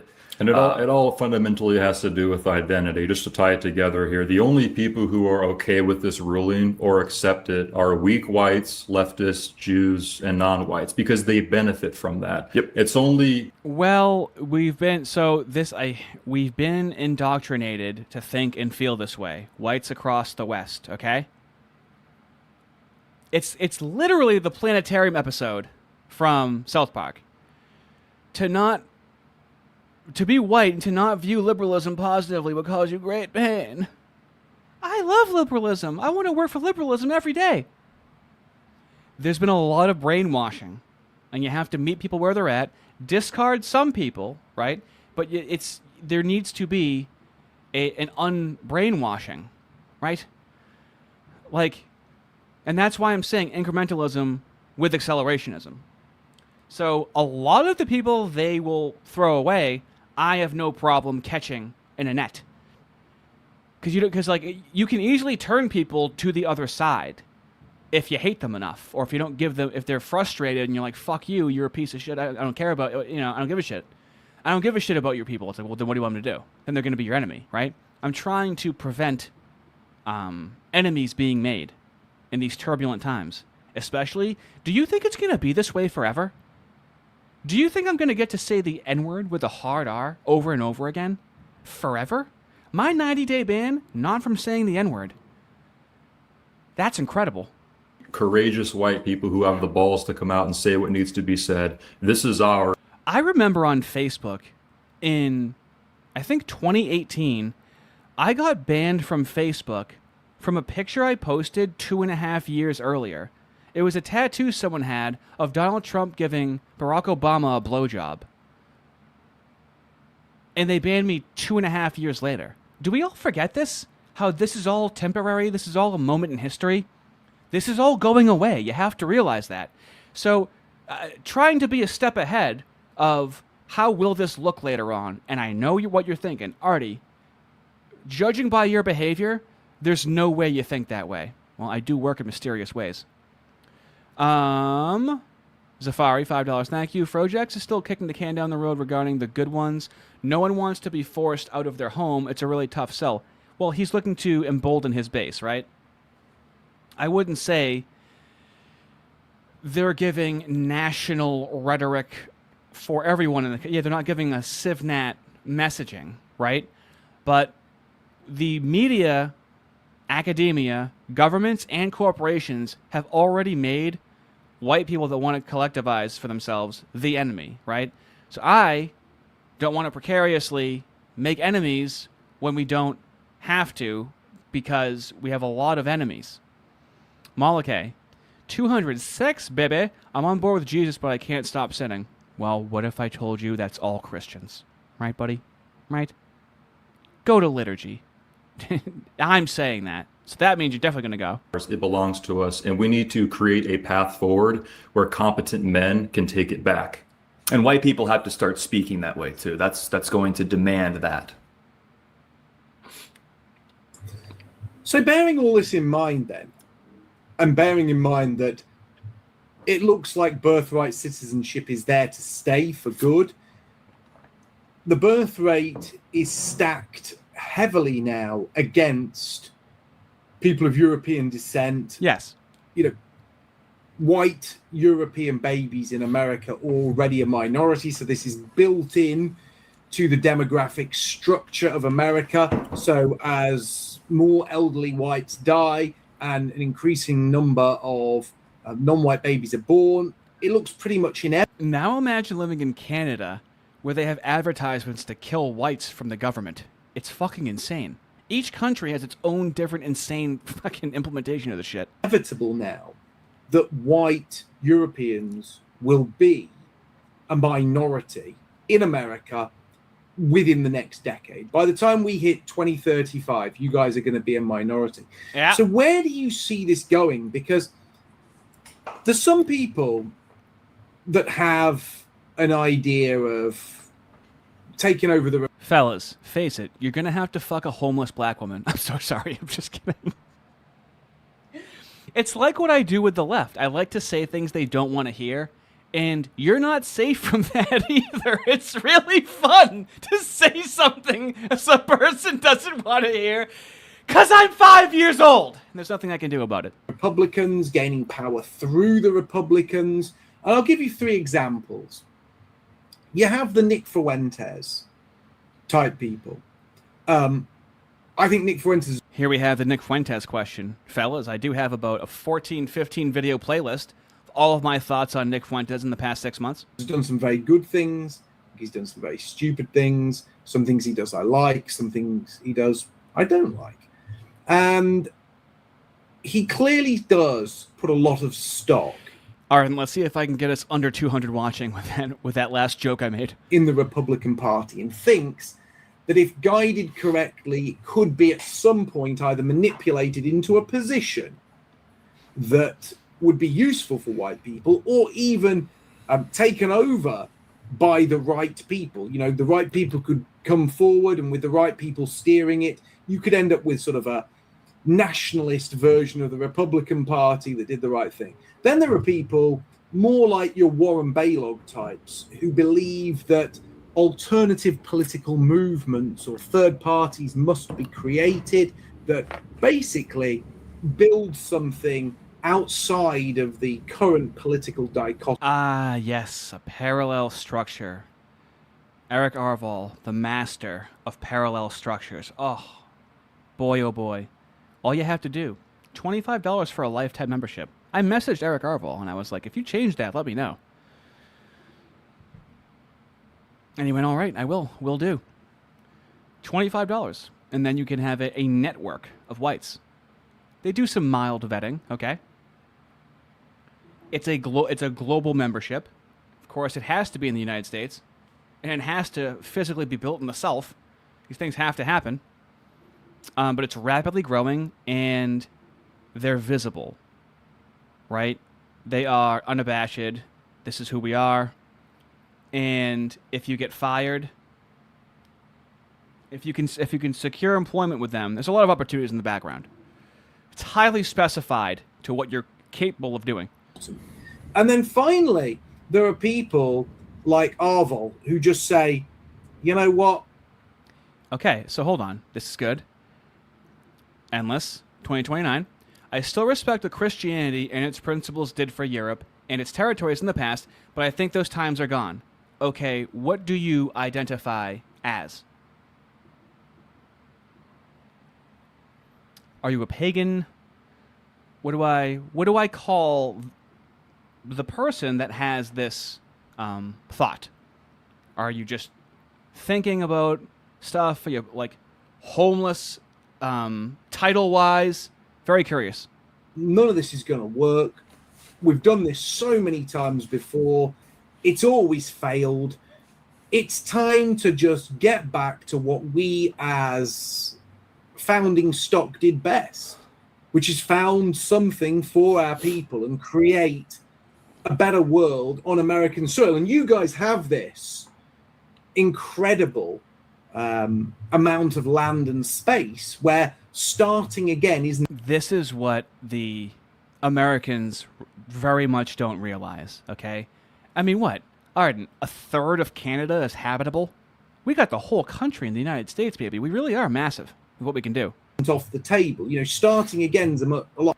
Very cool. Awesome. I don't know. Agnostic. Yes. Terrific. This area of the internet is made for a person like you, okay? Notice how he didn't blaspheme Christ. He's like, yeah, it was useful, now it's not. Is that really a crazy fucking thought to have? Do I believe that? No. Do I talk to Orthodox Christians almost daily and weekly? Yes. Do we probably have a different understanding of Christianity? It's a broad category. Yes. What am I looking to convince him of? Nothing. I'll give him some. He'll see some pro-Orthodox Christianity takes, and he'll see some pro-white doing shit in person takes, and then he'll be able to decide what direction he might want to go in. That is the purpose of this. Harder in Britain because you don't get just to say, right, we're going to drive for 300 miles and not see. Okay. Christianity created docile, tolerant, turn the other cheek population. We can return to that after. We are a homogenous society. It was a nice message, but can't work between tribes that don't follow it. Excellent criticism of weak Judeo-Christianity, I would say. Now, this would be a deeper conversation of Christianity. If I had Fist on here, it would be much more expansive, but it would derail. We might have to just have a Q&A sometime. Another human being. That doesn't happen in Britain. You know, it's tough to drive for 3 miles in Britain and not see another human being. But you guys, you have got land. So where do you fall on this? Are you guys believers in reforming the system? Do you want to build a new political entity to smash the system? And I mean, this is a solid dig, as if pagans have stood tall anywhere. I mean, see?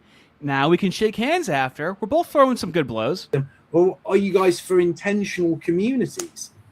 It's a great question. I believe in the art of delegation, and I'm very big on strategy. And so this is why my brother and I support all of these strategies simultaneously. I don't think that it would be a good calculation for us to put all of our eggs into one basket because we don't have a crystal ball. We can't with 100% certainty say what America's going to look like in 10 to 50 years. I think that it could go down one of those three roads. Now, I understand that they don't necessarily know what they want to do, but they want to do something. But that is how you can make errors. Eric Arval, a student of history, philosophy, and pragmatic solutions, okay? He's very educated in what he's doing. To not make very regretful mistakes, injurious mistakes, right? They are probably in a position with their loose epistemology to make some injurious mistakes. Zafari, $5. How the fuck can you believe in natural law and not natural whites, right? Natural whites and not natural whites. I think I'm dehydrated. Perhaps Forrest is using a different definition. I'm not quite sure. So I mean, from their own account, like they're musicians, they hadn't thought about the stuff too much. They're thinking of it in a modern sense, right? So they might think that they're coming up with things that have been already historically done, right? That's happened to me so many times talking to the ortho bros when I'm coming up with something. They're like, oh yeah, like this thing that we already fucking talked about 2,000 years ago. They're going to be probably running into that a lot, thinking that they're coming up with something when there's a time. This is why I say masculine Christianity, all right? Moo critical Christianity. I don't care if it's a dual weapon at this point. There's more Protestants and Catholics than Ortho bros. Orthos are growing, okay? I don't really care, but the denominational disputes are fine as long as they agree that they are moo critical, okay? We do not like the moos. There is no Mudeo-Christianity. That kind of Christianity, very functional, works very well, and it's the epistemology. You have a fucking manual on how to build a fucking society, okay? At a time where things are urgent, and you're like coming up with what you think are your own novel ideas of what to do, there's a lot you can draw from history and things that have already been done. Orwell, I think some type of new American Renaissance where it involves some level of balkanization. I do think that that is probably going to happen, but I don't think necessarily that that will be the only thing that happens. Right. I think that we should also get involved politically, culturally. Imagine the good Nick Fuentes could have done if he didn't counter-signal other pro-white movements. Imagine that. I've gotten over 5 people to sign up to Return to the Land, and on this channel, over 10 people to go to liturgy and look into Orthodox Christianity, okay? That's me with 13,000 subscribers. Imagine the great that Nick could have done for whites. Where does he direct them toward, right? You can do a lot by just reminding people of something that they can do. I don't push it on you, but this is the thing. My entire life, I've been told, "Oh, Ardy, you just want to think that you're right." No, I want you to understand what I'm saying, and you're afraid that if you understand what I'm saying, it's a pretty fucking compelling argument. Artistically, and push for our representation just as equally. And so I think I agree with you. I like Nick on a lot of the different topics. I think he's an excellent geopolitical analyst and a very talented orator. I smell like a dog's dead dick right now. But he's not explicitly a nativist. And so on some levels, he sort of opts out. Right, and the Groypers act like they're pro-white, but I don't know, man. They're an unbelievably insular community. I don't know who ever works with Groypers. Arden Party, $5, thank you. The only failure comes from inaction. You must stop doing nothing. July is White History Month. X at Arden Party. Rumble, Arden Plays. Like, share. Like and share, fellas. Best mod in the game, hands down. I mean that, too. He is quick-witted. That mother... He'll be banning people, and then he's like, "Hey, I made a meme." I'm like, "I thought you were banning people." He's like, "Yeah, and making a meme." It's fucking crazy sometimes. The racial conversation to have more of a broadly speaking America First coalition. Now, on some level, the goals of his coalition and the Groypers do overlap with the goals of the Nationalists. So I do see some benefit of what he brings to the table when he says we should infiltrate the institutions, and then when the time is right, we can sort of show our power level. And then the third option would be some level of just explicitly and outward saying we're going to start a new political movement. I think that's also possible. I think ideally, we would hit it from all those points at the same time so that our average... And see, here we have Christos. Randomly pick a page in the Bible and see how many Hebrew terms are on it. I don't have a response to that. Sounds like something a moo would say. Clearly they're at odds with each other, but I don't know all the arguments. This is why I would hate to debate. Malachi, we are white together. That's it. That's all there is. We don't have a country at this point. What are we all going to go to Poland? Adversaries would have multiple points to respond to. I think adopting that as a strategy, looking at it as a multivariate attack vector would be best because we would have so many different positions for the enemy to have to respond to. Now, ideally, I would... Now, this is incredibly important. It needs to be carried forward, okay? This is Saul Alinsky. This is in the Communist Directive from 1945, where they're intentionally spread out throughout the country, causing so many issues that while you're putting out one fire, another one starts up. Now, they were lighting literal fires. We see with the protests, they do this in terms of violence, okay? So what do? We do the white version of it. Looking at it as a multivariate attack vector Yes. would be best because we would have so many different positions for the enemy to Yes. have to respond to.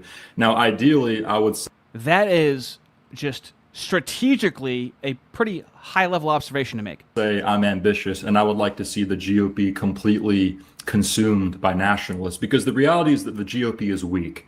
Whenever they have power, they do not wield it. They play by the rules because temperamentally right-leaning people and white people have more integrity and they want to play by No. We have covered on stream what happened to Pat Buchanan, where he tried to prioritize white people, moose, hop on stage, call them racist, and get kicked out. You get kicked out when you try to do anything. So no, what you're saying is factually incorrect. That's what I'm saying about a lack of epistemology in history. Pat Buchanan showed what's going to happen, and it showed everyone what's going to happen if they try to prioritize white people, okay? How can you stop yourself from getting fucking kicked out? You can't. Now we have the internet, so now it might be a little different, I guess. I don't know, though.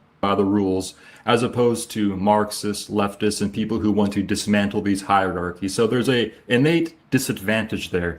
Whereas I think ideally nationalists could come along and completely subjugate and enslave the GOP, because the GOP is full of home. See, now that flowery language, that's content creator language, okay?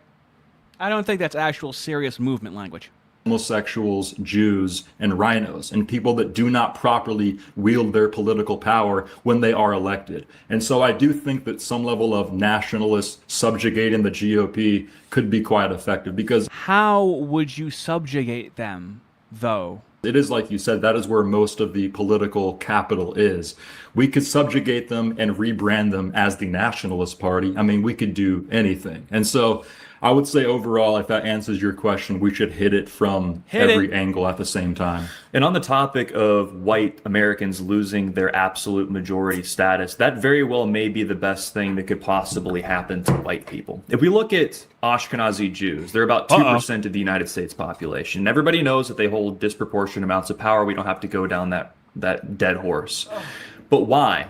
Part of it is genetic, part of it is who they are and their capabilities as a people, but part of it is informed by societal circumstance. They were persecuted. They're a very small population, so they have to... It really is the greatest trick the devil ever played, where on one hand, moos have been around for 3,000 years, but also they're not a race of people that have passed down traits. Oh, you sneaky moo. Act that way. They have to work together to remain an identity group.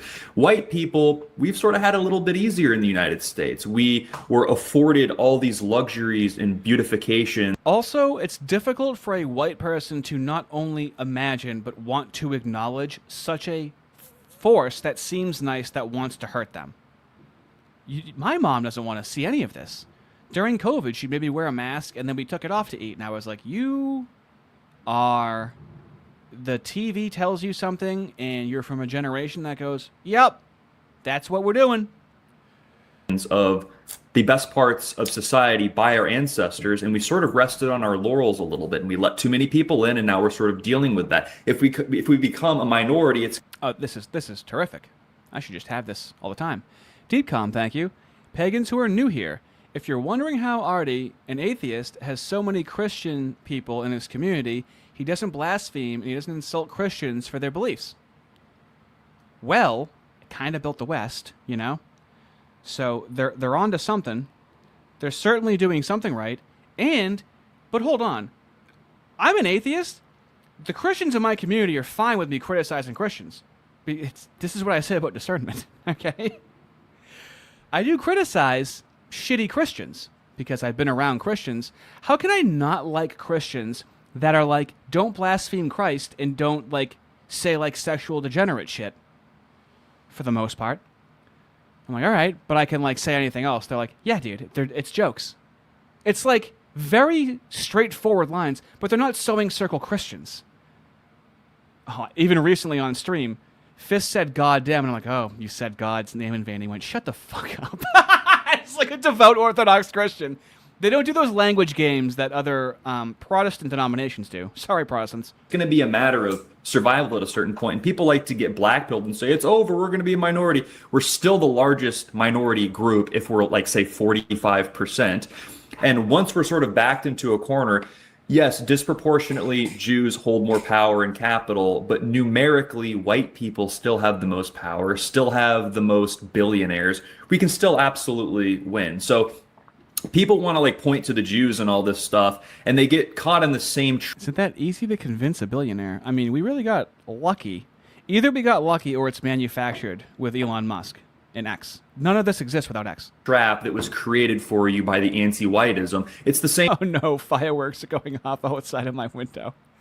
Please tell me you can't hear them, because if I close that window, it's going to look like a cop knocking on my door and the windows are fogged up from fucking. Same trap that black people fall into on sort of like a lower IQ level, where it's, I want to point to this group that I can blame for all my grievances, and with their absence will come sort of the reformation of my people. No, you have to take radical self-accountability, and you have to act exactly that which they teach you not to, which is look out for your broader racial group within your nation's borders. It's very simple, and I'm very optimistic that we will win. You can't just do it. You need a manual, and that manual is the Bible, okay? And now I know there's some people that are like, oh, that Christianity doesn't work. Motherfucker, you know how many denominations there are, okay? I think there's one Christianity. Come on. It's not one Christianity. It's not all the sects of Christianity. What are the odds that we've been lied to about everything, but we've been told the truth about Christianity? Really think about that. We've been lied to about everything. We've been told the truth about Christianity. No, of course, the type of Christianity that's allowed to be popular is the most effeminate version, which is a Mudeo version of Christianity. However, there's a lot of lessons that are, this is like, but see, like, there's, so how are you going to teach men to do this, right? Fellas, the best thing you can do is fast. I cannot reaffirm that to you enough. Step one is breaking the goy slop cycle. Step one is breaking, or at least exploring, your sugar addiction. And you have to fast. Now, here's the best thing about fasting. You can fast religiously, Orthodox Christians. I was already fasting as an atheist because there's a biological process called autophagy that happens in the body when you fast, where your body just starts eating up all the shit it doesn't need. It's very healthy to fast. But then also, for your brain, it's unbelievably good for your brain, because you think you want something, but you don't want it like you want food when you're fasting. So step one really is to break the goy slop cycle. Break your small, simple addictions. And fasting is the best way to do that. And what's funny is that I was already fasting, and then the Orthodox Christians are like, yeah, we fast like 3-4 times a year. Fucking makes sense. I think that come this next election, what it's going to look like is there's going to be some sort of nationalist figure that appeals to all the right-wing talking points, maybe some dark horse or like a Bovino sort of character. And I think that they're going to lose. I think people have lost faith in the GOP. And I think that a Democrat will win, and I think it'll be really bad. And I think that it will create worse circumstances for white people, and that will sort of back them further into the necessary corner to make them act in sort of a more tribalistic manner. Come 2032, I think things will start to shift. On that note, I wouldn't say that we are strictly accelerationists, but we are very honest about this trajectory that we are on, and we are going to fall below absolute majority status. I agree with you, Mark. I believe that that is our demographic destiny, but I believe that that is a temporary chapter of our full destiny as a people. And so I think a big part of how we've achieved this point, this disadvantage really, has been our ancestors made these countries, and there was a certain level of comfort that we had for so many years where we're used to being the majority. We have our money, we have our comfort, we have our infrastructure. And as that begins to dissolve and deteriorate, white people will begin to accept more of a minority mentality and ultimately assert themselves as the majority. And so as there's more pressure there on... How do you just do that? How do you just assert? You need force to do that. Otherwise, they laugh at you. On top of white people becoming a minority, I think that will inspire us to become more collectivist. One of our main points of vulnerability is that all of our intelligent people, our wealthy people, all the high quality human capital that in a actual society with natural law would really be something like aristocrats. The problem is that they behave strictly as individuals. I believe once society continues to deteriorate, we're going to see those high quality human capital people collectively come back into this more collectivist mindset, I would say. You see how it's just kind of going to happen, you know? Well, I'm not somebody who ever loses faith. And I've been attacked quite a bit lately because I have a very realistic view on how things are going to turn out, especially here in Britain. And I do get regularly attacked because I've written a number of articles and made a number of presentations where I've talked about the realities of our racial destiny and the fact that here in Britain, we now we're dipping under 70% of the population. It gets a lot harder to turn things around because of the trends that are baked into Britain's demographics. Now, the issue is this. Minority and majority status doesn't necessarily have to confer power, and it doesn't have to define whether you win or lose. And often, white people are at their most inventive, their most tenacious, their Yes, here we go. most willing to mount a fight when they have their backs against the wall. Okay. Now, we can all agree that it's not advantageous to have to wait for your back to be against the wall before you can access this mindset. And they feel pressured. And I feel that somewhat like what you're saying is we have been so comfortable. Unless you're an Orthodox Christian who makes it a practice to take away. When they fast, it could be taking away going on social media. It could be taking away playing video games. Now, they do have a diet, right? But you can do your own diet. They don't wait for things to get bad. They make it bad for themselves, but it's something controllable. It's food. If you let food conquer you, you're a fucking pussy, okay? It's about conquering. It's self-induced struggle, right? But the gratitude that you feel when you break the fast. So that's why you need to take the food out of your mouth. This is a great time to do it because you're going to feel like shit from the food you ate today. I swear to God, I should have a fasting group. I could have a fasting plan for anybody of any diet. I could do that. That's how much I believe in fasting. And this is well before I even met any religious person. For so long, and we've been so used to having everything we want that it has put our people to sleep. When we are in constant conflict, we do become sharper people. We become better people. We can become stronger. We adapt very What is going on in the chat right now? quickly to harsh circumstances, and we always overcome them. But when we are cocooned in these gilded cages. Yeah, so for example, I wouldn't just give you a dietary plan. I would learn what you eat already, okay? I'd see how much you weigh. And you don't even have to go full keto or full carnivore or anything like that. Really, mainly a Mediterranean diet, you could get away with it. It would just depend on what type, like even if I know what type of foods you like to eat, and you don't just go to eating nothing, okay? You do it in steps. If you were going to do a 24-hour fast, you would prepare that week and you would slowly dial things down. There's a way to do it in a measured and controlled way. Where fundamentally we want for nothing and everything is provided at affordable cost. We tend to stagnate and become the worst version of ourselves. And I think that life... See, now, the resilience of the ortho bros, that just... There is no complacency because you are constantly reminded to struggle through fasting, not just dietarily, okay? They don't have to wait for things to get bad. They're already training multiple times a year, multiple different types of fast that you don't have to do, but you can do. As opposed to the race-first people that are like, oh, we're so sluggish. What is the belief driving, aside from the white? What is the belief driving you? Is about struggle. I don't think that... I'll say this about young people today. You speak to a lot of young people, and I always remember this from being young myself. When I was a boy, you're a lot younger than me. We had something called a Nintendo Entertainment System. I told you, dude. This is why I fucking like him. He's such an old soul. But something to remember. So I agree with this, personally. Don't do the Mediterranean diet. It's full of carbs. Trust me, I'm Mediterranean. You have to realize everyone's gut can be a little bit different, okay? Also, depending on how old you are. A younger gut can put up with a lot. An older gut, not so much, right?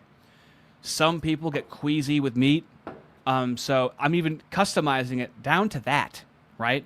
Seeing what they're capable of eating. Me, personally, if I eat McDonald's, if I eat a pound of ground beef, I feel fucking incredible. Yes. I can't eat vegetables. I can't eat lettuce. It goes right through me. I can't eat spinach. I can eat tomatoes and peppers. And even still, if I just eat a pound of meat, I'm fine for the rest of the day.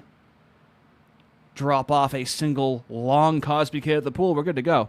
If I'm eating vegetables, dude, I'm taking these kids to the pool every fucking 2 hours. The games were about £50, and you got one game, and it had to last you about 6 or 7 months.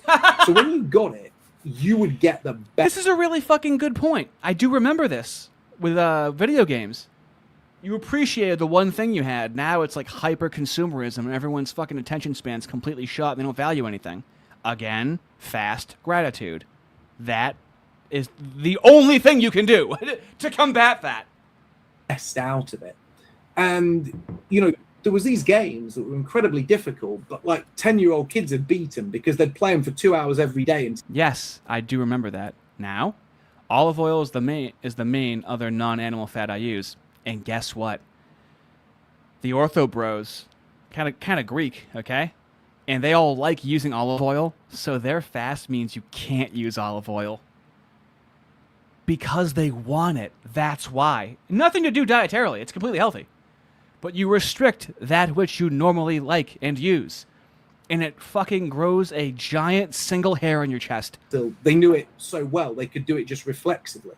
Mm-hmm. Now, kids have got so many apps, so many games, so many things at their disposal that they barely see past the first couple of levels in any game, because as soon as they hit the first difficulty spike, right, uninstall that, download a new one. Completely true. I don't care how fucking unk it is. What he's saying is unbelievably true. And he came from that world. And so now he's thinking, how do I connect to people coming from a completely different world? And this abundance creates people that don't bother to... Oh, interesting. Very interesting. The mixing was between white European peoples. Well, sounds like it's mixing. Sounds like it's still miscegenating. Just saying. Overcome problems that they're not bothered to get good at things. They're not bothered to persevere. They have no patience. Whereas hardship and, scarcity causes you to appreciate what you've got, but also to get good with what you've got. And I think white people, I'm not saying we need to be persecuted, but I'm saying if we went back... Do you see how something bad has to happen to us for the genes to be activated? Well, what if I told you Orthodox Christianity already had that, and you can apply pressure to yourself? You can get so good at fasting where you're like, I can restrict a bunch of stuff for myself, and then it's almost like a hyperbaric chamber, right? You go in, you shock your body. That's what fasting does. So instead of having to wait for events to happen to persecute you, you are already struggling gratitude, going through the cycle multiple times a year. So fucking Christianity, specifically Orthodox, and I guess Catholic, W right there. A little bit in time, and we sort of recovered our roots, and we were thankful for what we had, and we worked with what we had, and we preserved what we had. I think we'd be better people. Mm-hmm. Yeah, well, it's funny. You become very resourceful and creative when you are limited. There's this... an old friend of mine taught me this trick. I'm a music producer, and I used Ableton Live for a long time. I honestly, their music is N-wordy, right? He's a really good producer. I enjoy the dubsteppy beats that he makes. I like the deep baritone voice of Jackson. I like their music. I just don't think it sounds very white. That's really it. And it's a very in-depth, complex program. You can make it decked out with all these plugins and all these instruments and drum things and wave shapers. But if you hit this sort of creative block, writer's block, you can say, well, I'm going to use one instrument, one drum, and then one plugin and see what I can do just with these three very minuscule tools.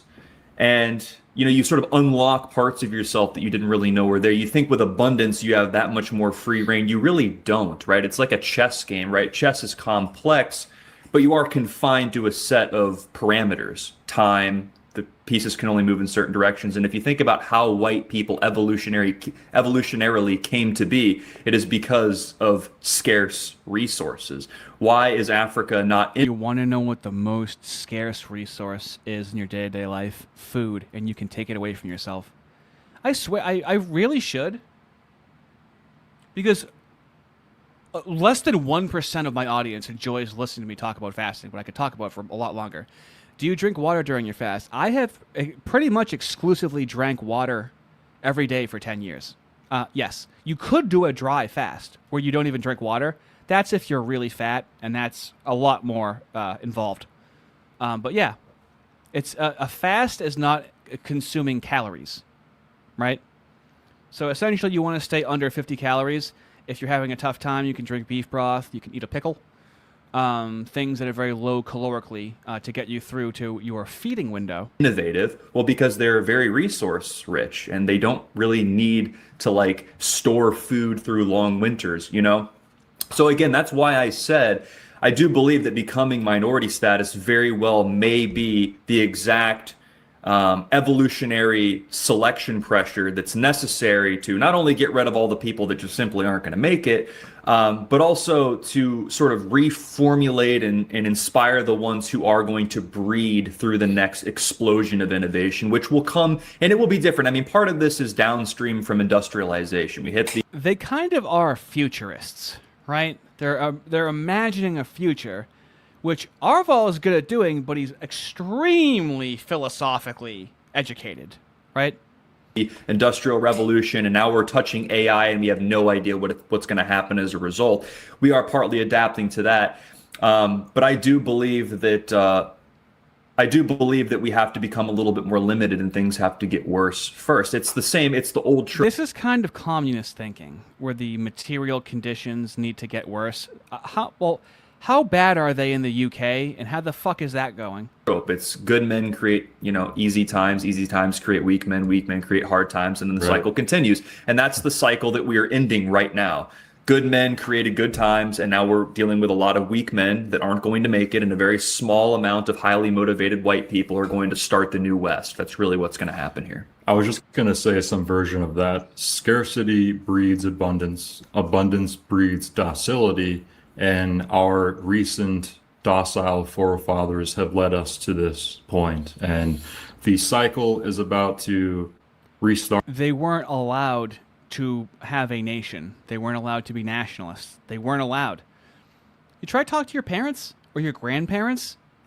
What they think, that's it, buddy. That's fucking it. And I know how I'm going to be when I'm 70, and it's how I am right now, plus a little extra stuff. Itself once again, and I think that people like us are on the forefront of that, and we can see the writing on the wall, or we are just insane and on to nothing. But I don't think so, because a lot of people are starting to tap in, and it's resonating. Now, I agree with everything you guys said, but I also think there's this energetic and metaphysical component where people may not say these things out loud, but as these cultural attitudes begin to change and white people on their trajectory towards a more minority status, I think that they can feel it inside of themselves that they are part of something larger, a larger destiny. I have had that feeling, all right? Definitely. Definitely had that feeling. Things are starting to look different. I'll put it to you that way. A larger mission. And what makes this cycle of that trajectory even more unique, and I would argue unprecedented, is that it is international. It's not just happening in one part of Europe or just some part of North America. It's happening in the Anglosphere throughout most of Europe. This anti-white sentiment is driving a lot of us towards the absolute limits of our tolerance. And there is this ubiquitous awakening of the metaphysical collective will. It's an energy that is sort of possessing us. Our ancestors are speaking through our blood. And I think that we are on the verge of something very new and very special. And people from the outside could make criticisms such as, well, that's unrealistic, or Yeah, I mean, that would probably be the first thing people think. that's schizophrenic, or you guys have no idea what you're talking about. But that sort of endlessly ambitious vision, no matter what, even if it's insurmountable with our backs pinned against the wall, we can still do anything. That attitude is perfectly consistent with who our ancestors were and the attitudes that they possessed when they built the world that everybody wants to live in now. And so I think that we are. But are you using ancestors as a platitude, or do you have the Eric Arval Platonian knowledge of before Christ even existed up until today? You would have to be rather knowledgeable of the ancestors and not simply invoke them. That's all I'm saying. We're going to see a resurgence of that collective will. It's going to be a new renaissance of pro-white cultural attitudes. Yes. And I think it's going to be very sexy, too. Okay. So he has said this before. I think he said this 3 times on the channel, where they're looking to make the movement sexy, okay? And, not gonna lie to you, I kind of believe them. When I bring in the my father told me that I'ma be the best to ever do it. Don't rest until I... Very sexy indeed. This is their call to action. They are driving you guys to that content. So you mentioned you like music and you're creative guys. What do you guys think to AI and where technology is going? Because I have real mixed thoughts about this. Now, you probably don't know a lot about me. I've been doing this for a long time. I've been in nationalism for 26 years, but I'm all... There it is. 26 years, fellas. Okay? Now, in a country where he can go to jail for saying who his least favorite race is. Okay? So, you have to understand, the UK whites, the Canadian whites, the Australian whites, you have to understand they are training in a higher altitude than you are. Okay? We always need to listen to, hear out, and explore the outside of the United States whites because they are training in a higher altitude. They are doing this in much more difficult circumstances than in the United States. Also a designer. I'm somebody that does graphic design, leaflets, etc. That's something I've done professionally. It's something I've done for the movement. But I've noticed that on one hand, where we're going with technology, it kind of eliminates the need for people like me. And it's kind of now taking... My favorite part about what I'm doing is there's no possible way an AI could do what I do. There's no way. Creativity out of the hands of our people, which can be a bad thing. But at the same time, AI does give a guy with an idea. You got to remember, Mark Collett is used to like handing out pamphlets, and now he's encountering AI. Protestantism is a psyop. We got to be old school Christians. Well, that's the thing. When you say old school Christian, isn't that kind of fucking redundant? I just think it's weird to be a Mormon where, oh, no, our Christianity started in the 1800s. Protestants go, haha, that's stupid. Real Christianity started in the 1500s. Orthos and Catholics are like, well, it started 2,000 years ago, and then we had a schism. that makes it...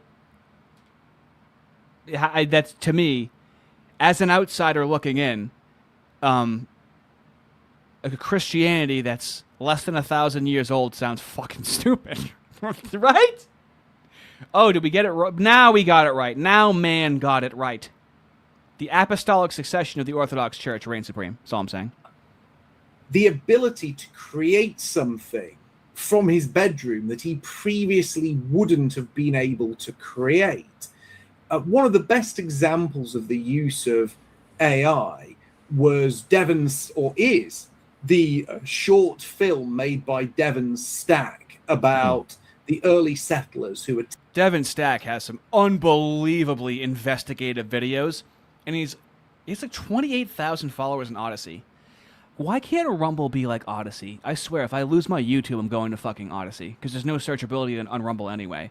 Odyssey is so fun to use as a creator and so enjoyable to use as a fucking viewer compared to fucking Rumble. Oh my god. Attempted to civilize the Indians. Absolutely incredible piece of work. If you guys haven't seen that, go and check it out. He's also done some incredible music videos and other things. And he's someone that I would 100% say you should, watch his work. Where do you guys as creatives sit on this issue? And we've talked a lot about us recapturing who we are.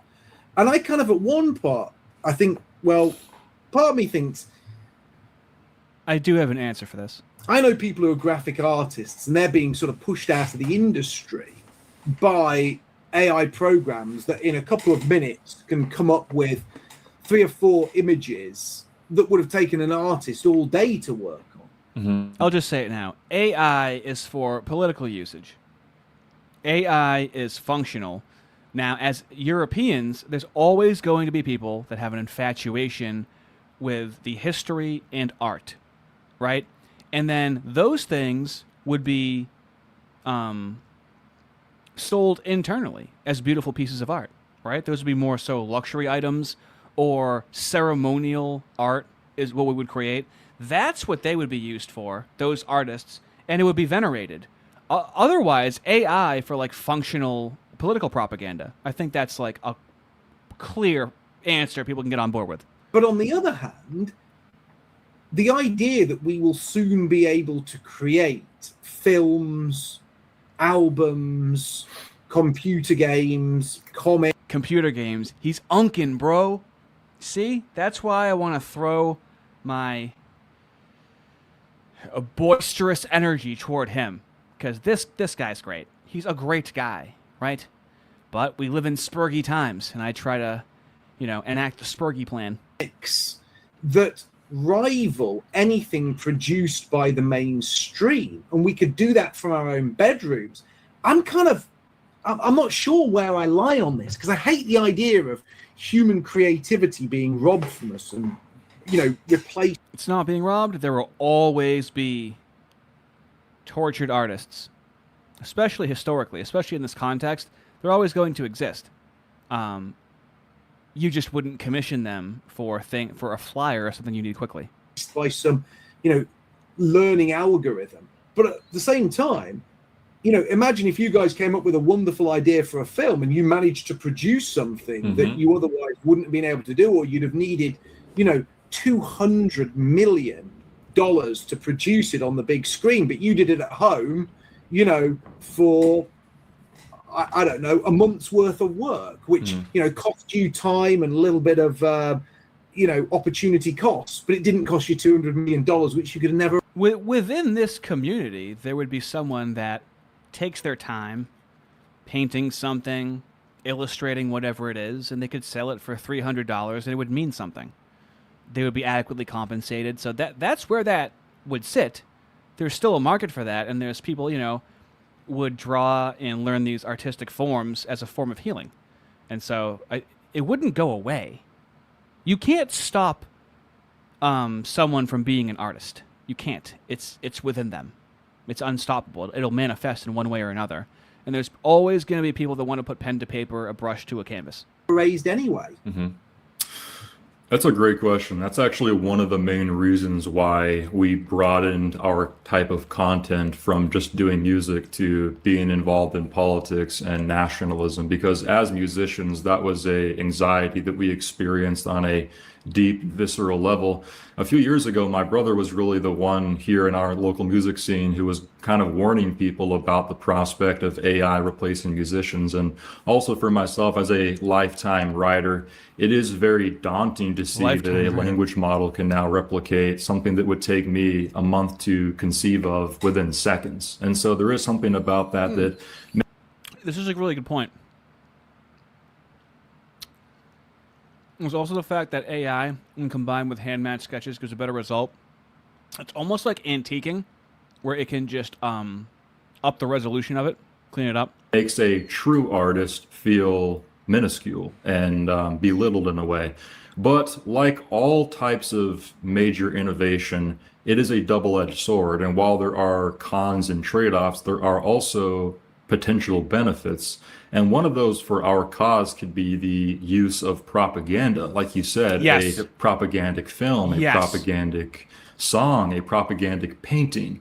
I think that What do you think every single intro of Ardy and Fist is? I'm sorry. Can you name me another content creator? They have to exist. That gives you a different intro for every stream twice a week. It's something different every time. I'm going for volume, baby. I'm going for quantity over quality. we need to be highly adaptive as people, have an open mind enough to adapt to these circumstances, and be willing to use the tools just as much as our Does Devin Stack do a different intro? Does he? How often does he stream? Damn, that motherfucker's busy. Because he does a bunch of research for his shit. adversaries are. And in terms of consumption and consumer culture, I think that there still will be room for real artists as long as they have brands that consumers and fans are loyal to. It's very funny, in the case of my brother and I, we feel like we were underrated in the music scene for a very long time. And now that we've pivoted away from prioritizing Prove it and never let the haters or the yes men in the movement. My brother told me that everything I do it passionately. Capital J and the capital B. Jackson is back on the. You gotta do the triplet. You gotta do the white boy quick rap triplets. You have to. That's what makes it white. music to prioritizing identity, politics, and nationalism. We've never had more support on our music before because we have people who are very loyal to us and support us. And so it is a very interesting double-edged sword. Now, what I would say to people who have concerns over this excess of highly saturated AI slop, beneath all of that, I still believe there will be an appetite for people who want to consume real in-person Yes, art. And 100%. so perhaps we will see a resurgence of real-life musicianship with like spontaneous drum circles or freestyles or people playing instruments and people painting in person. One way to absolutely The traditional Caucasian freestyles. eliminate the variable of AI interference is to just create the art spontaneously in front of the audience. And I think we're going to see that not just with art, but also with politics. And I think the two are going to eventually merge together. Who's to say we can't have pro-white rallies with like art at the same time? See how imaginative dreamers, man. It's you gotta dream a dream. Anything's possible, which kind of is true. I've been in art circles in my life, and the dreamers get a little too dreamy sometimes, okay? But they're gonna make the news going to the Patriot Front rally. So they do go out. They do go out at the end of the day. And, you know, I can't deny that. I can't say they're not trying. And they may not necessarily know exactly what they want to do, but they are trying multiple avenues, creatively, debate-wise. I just think that they don't need to have a Cypress clothing company and that they should just do fucking memberships on their YouTube channel. I mean, they already have Google AdSense, and that's going well. They make a few grand a month off fucking Google AdSense. I looked at the numbers, like, that's going well. Excellent. And I would just do memberships. Just do, like, members-only streams. At that point, when you have, like, that many... I tell you, I don't think anybody may do as much as I do with 13,000 subs. I'm like, I look at, like, 35,000 subs and you don't have any members. I'm like, why? Why don't you? Enough people like you where you just make some content. Because why not just put the streams behind the paywall on YouTube? The full streams. Because, like, I'll see a clip from a stream, or there's streams that they do on YouTube that just goes to Rumble. I think they're leaving a shitload of money on the table, and it's better money to make than Cypress-generated merch. It's going to be money that people want more of your content. Searsight, I think you're next. Are you next? Are you? Are you next? Yeah, I think you are. Searsight, $10, thank you. Happy 250 to my fellow Americans. Thanks for the stream, Ardy. Not a problem, buddy. I'm hurting right now. I am hurting. I got sweat in my eyes because I fucked the corpse. I'm a nasty Ardy. That was DMX? Oh no. Oh no, I'm doing DMX lyrics. Is it 2 hours into the fucking stream already? I mean, we can take these things that seem daunting, we can put a spin on them and use them for our advantage, I think. Yeah, when you think about like what creates the value in art, I thought about this a lot. I was like, okay, well, if I make a song and I spend, 16 hours on it, and that's a very conservative guess. Like usually it's multiple days or weeks. What's like really the goal of all of that effort? Well, it's the song. If you're a graphic designer, it's the image. You can say, okay, well, what is really morally wrong with just achieving the end goal quicker and easier with less exertion? And you could say, well, I guess it was the experience of... I think the whitest thing a person can do is, after hearing me say DMX lyrics, say ludicrous lyrics, and then go, oh, is that ludicrous? You passed the white test, Arden. Very good. What went into the song, what the experience of creating it in the moment and getting in the zone of proximal development and feeling it come out of me is, like this like creative expression. And I sort of felt that was what was going to be threatened. But now I look at it a little bit differently. It's like you said, the ability... A lot of the things that are wrong with, say, like American Hollywood is because it's like an institutional capture where things will only be allowed through if they fit a certain criteria of ideological compatibility, right? Like it's a woke movie, it hits the woke thing. You can't have like a movie about, Holocaust revisionism come out of Hollywood, right? But you could. Huge opportunity with AI here, and we're already seeing it, and it's happening very quickly. But if you could finance it on your own and do it yourself, but you can't really do that. I'm ashamed to say that I look for AI videos for Ardy and Fist, and I have my search terms that I use, and they can make AI porn. I already saw that on accident. I'm like, oh no. Oh no. So I mean, I'm assuming if you can make AI corn, right? Probably make AI revisionism. Or, I'm sorry, an accurate telling of the Holly. I'm assuming if you can do corn, you can do that, but I don't know. Because you have to get a producer, you have to get an executive, you have to raise funds, and the variability for people to do stuff like this down the line is actually becoming more decentralized as the people who actually hold the positions of power are becoming more centralized. So really, to me, it's a matter of who actually holds the power, right? When you go to ChatGPT versus Grok and you ask... That is very true. It depends who holds the power. So, for example, Uncensored AI, the sponsor for the America First United Conference, is just Stu Peters typing. I could do a clean 10 to 15 minutes on how Uncensored AI is not AI, it's just Stu Peters typing. Andrew Corrigan, $5. Arden is 97% Neanderthal and thus the whitest of us all. Arden has dinosaur bones, okay? I would not want to tumble with that man. Asking about World War II revisionism, you're going to get very different textures of a response because they're ideologically captured not only by different corpuses of data, but by the way that they're trained to communicate to you. Are you guys ready for the outro for this? Are you ready? You think you're ready. Are you ready? About these particular topics for obvious ideological reasons.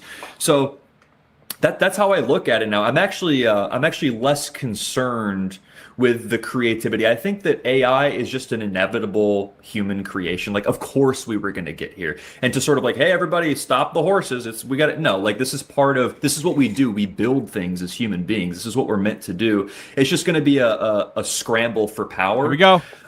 So that's why I want us to win. And I want us to run all these things because I don't want a bunch of smarmy Jews and Marxists to hold all of the power of artificial intelligence. That's sort of the way that I view it now. Total Aryan victory. Check. I'm the tightest white rapper you know. All you rappers bark, but I'ma bite back like Cujo. I'm a sexy Martian on his flight back from Pluto. Me and Hardy Murphy are the dynamic duo. I like computery dubstep, okay? Now, he is a sexy Martian. Now, there is going to be a level of sexiness that I don't know if you're accustomed to, okay? Andrew Corkin, $2. Thank you. Smoke breaks over, back to the fam and fireworks. Very cool. I am on my deathbed right now. I'm severely dehydrated. I had to take a pay from all the liquids I've been drinking. and so I need to go cool off. So, oh, dude, that's the call to action. Is their fucking music, but the music isn't up on their page. But then they also say that they have new music out, but it's all from 2025. I'm confused on the call to action. Okay, can you guys, for the love of everything sacred, tell them to do? Why wouldn't they have members only content on their YouTube or locals or something? They have. You don't have to do anything. You don't have to like involve a third party. I don't understand what that approach of attack is. That's all I'm saying. Okay. I don't know why you're telling everyone to go to that website. It's not even finished when you should just have members only content. Here, do $5 a month and people can catch the full streams. That's what Cool Vic does.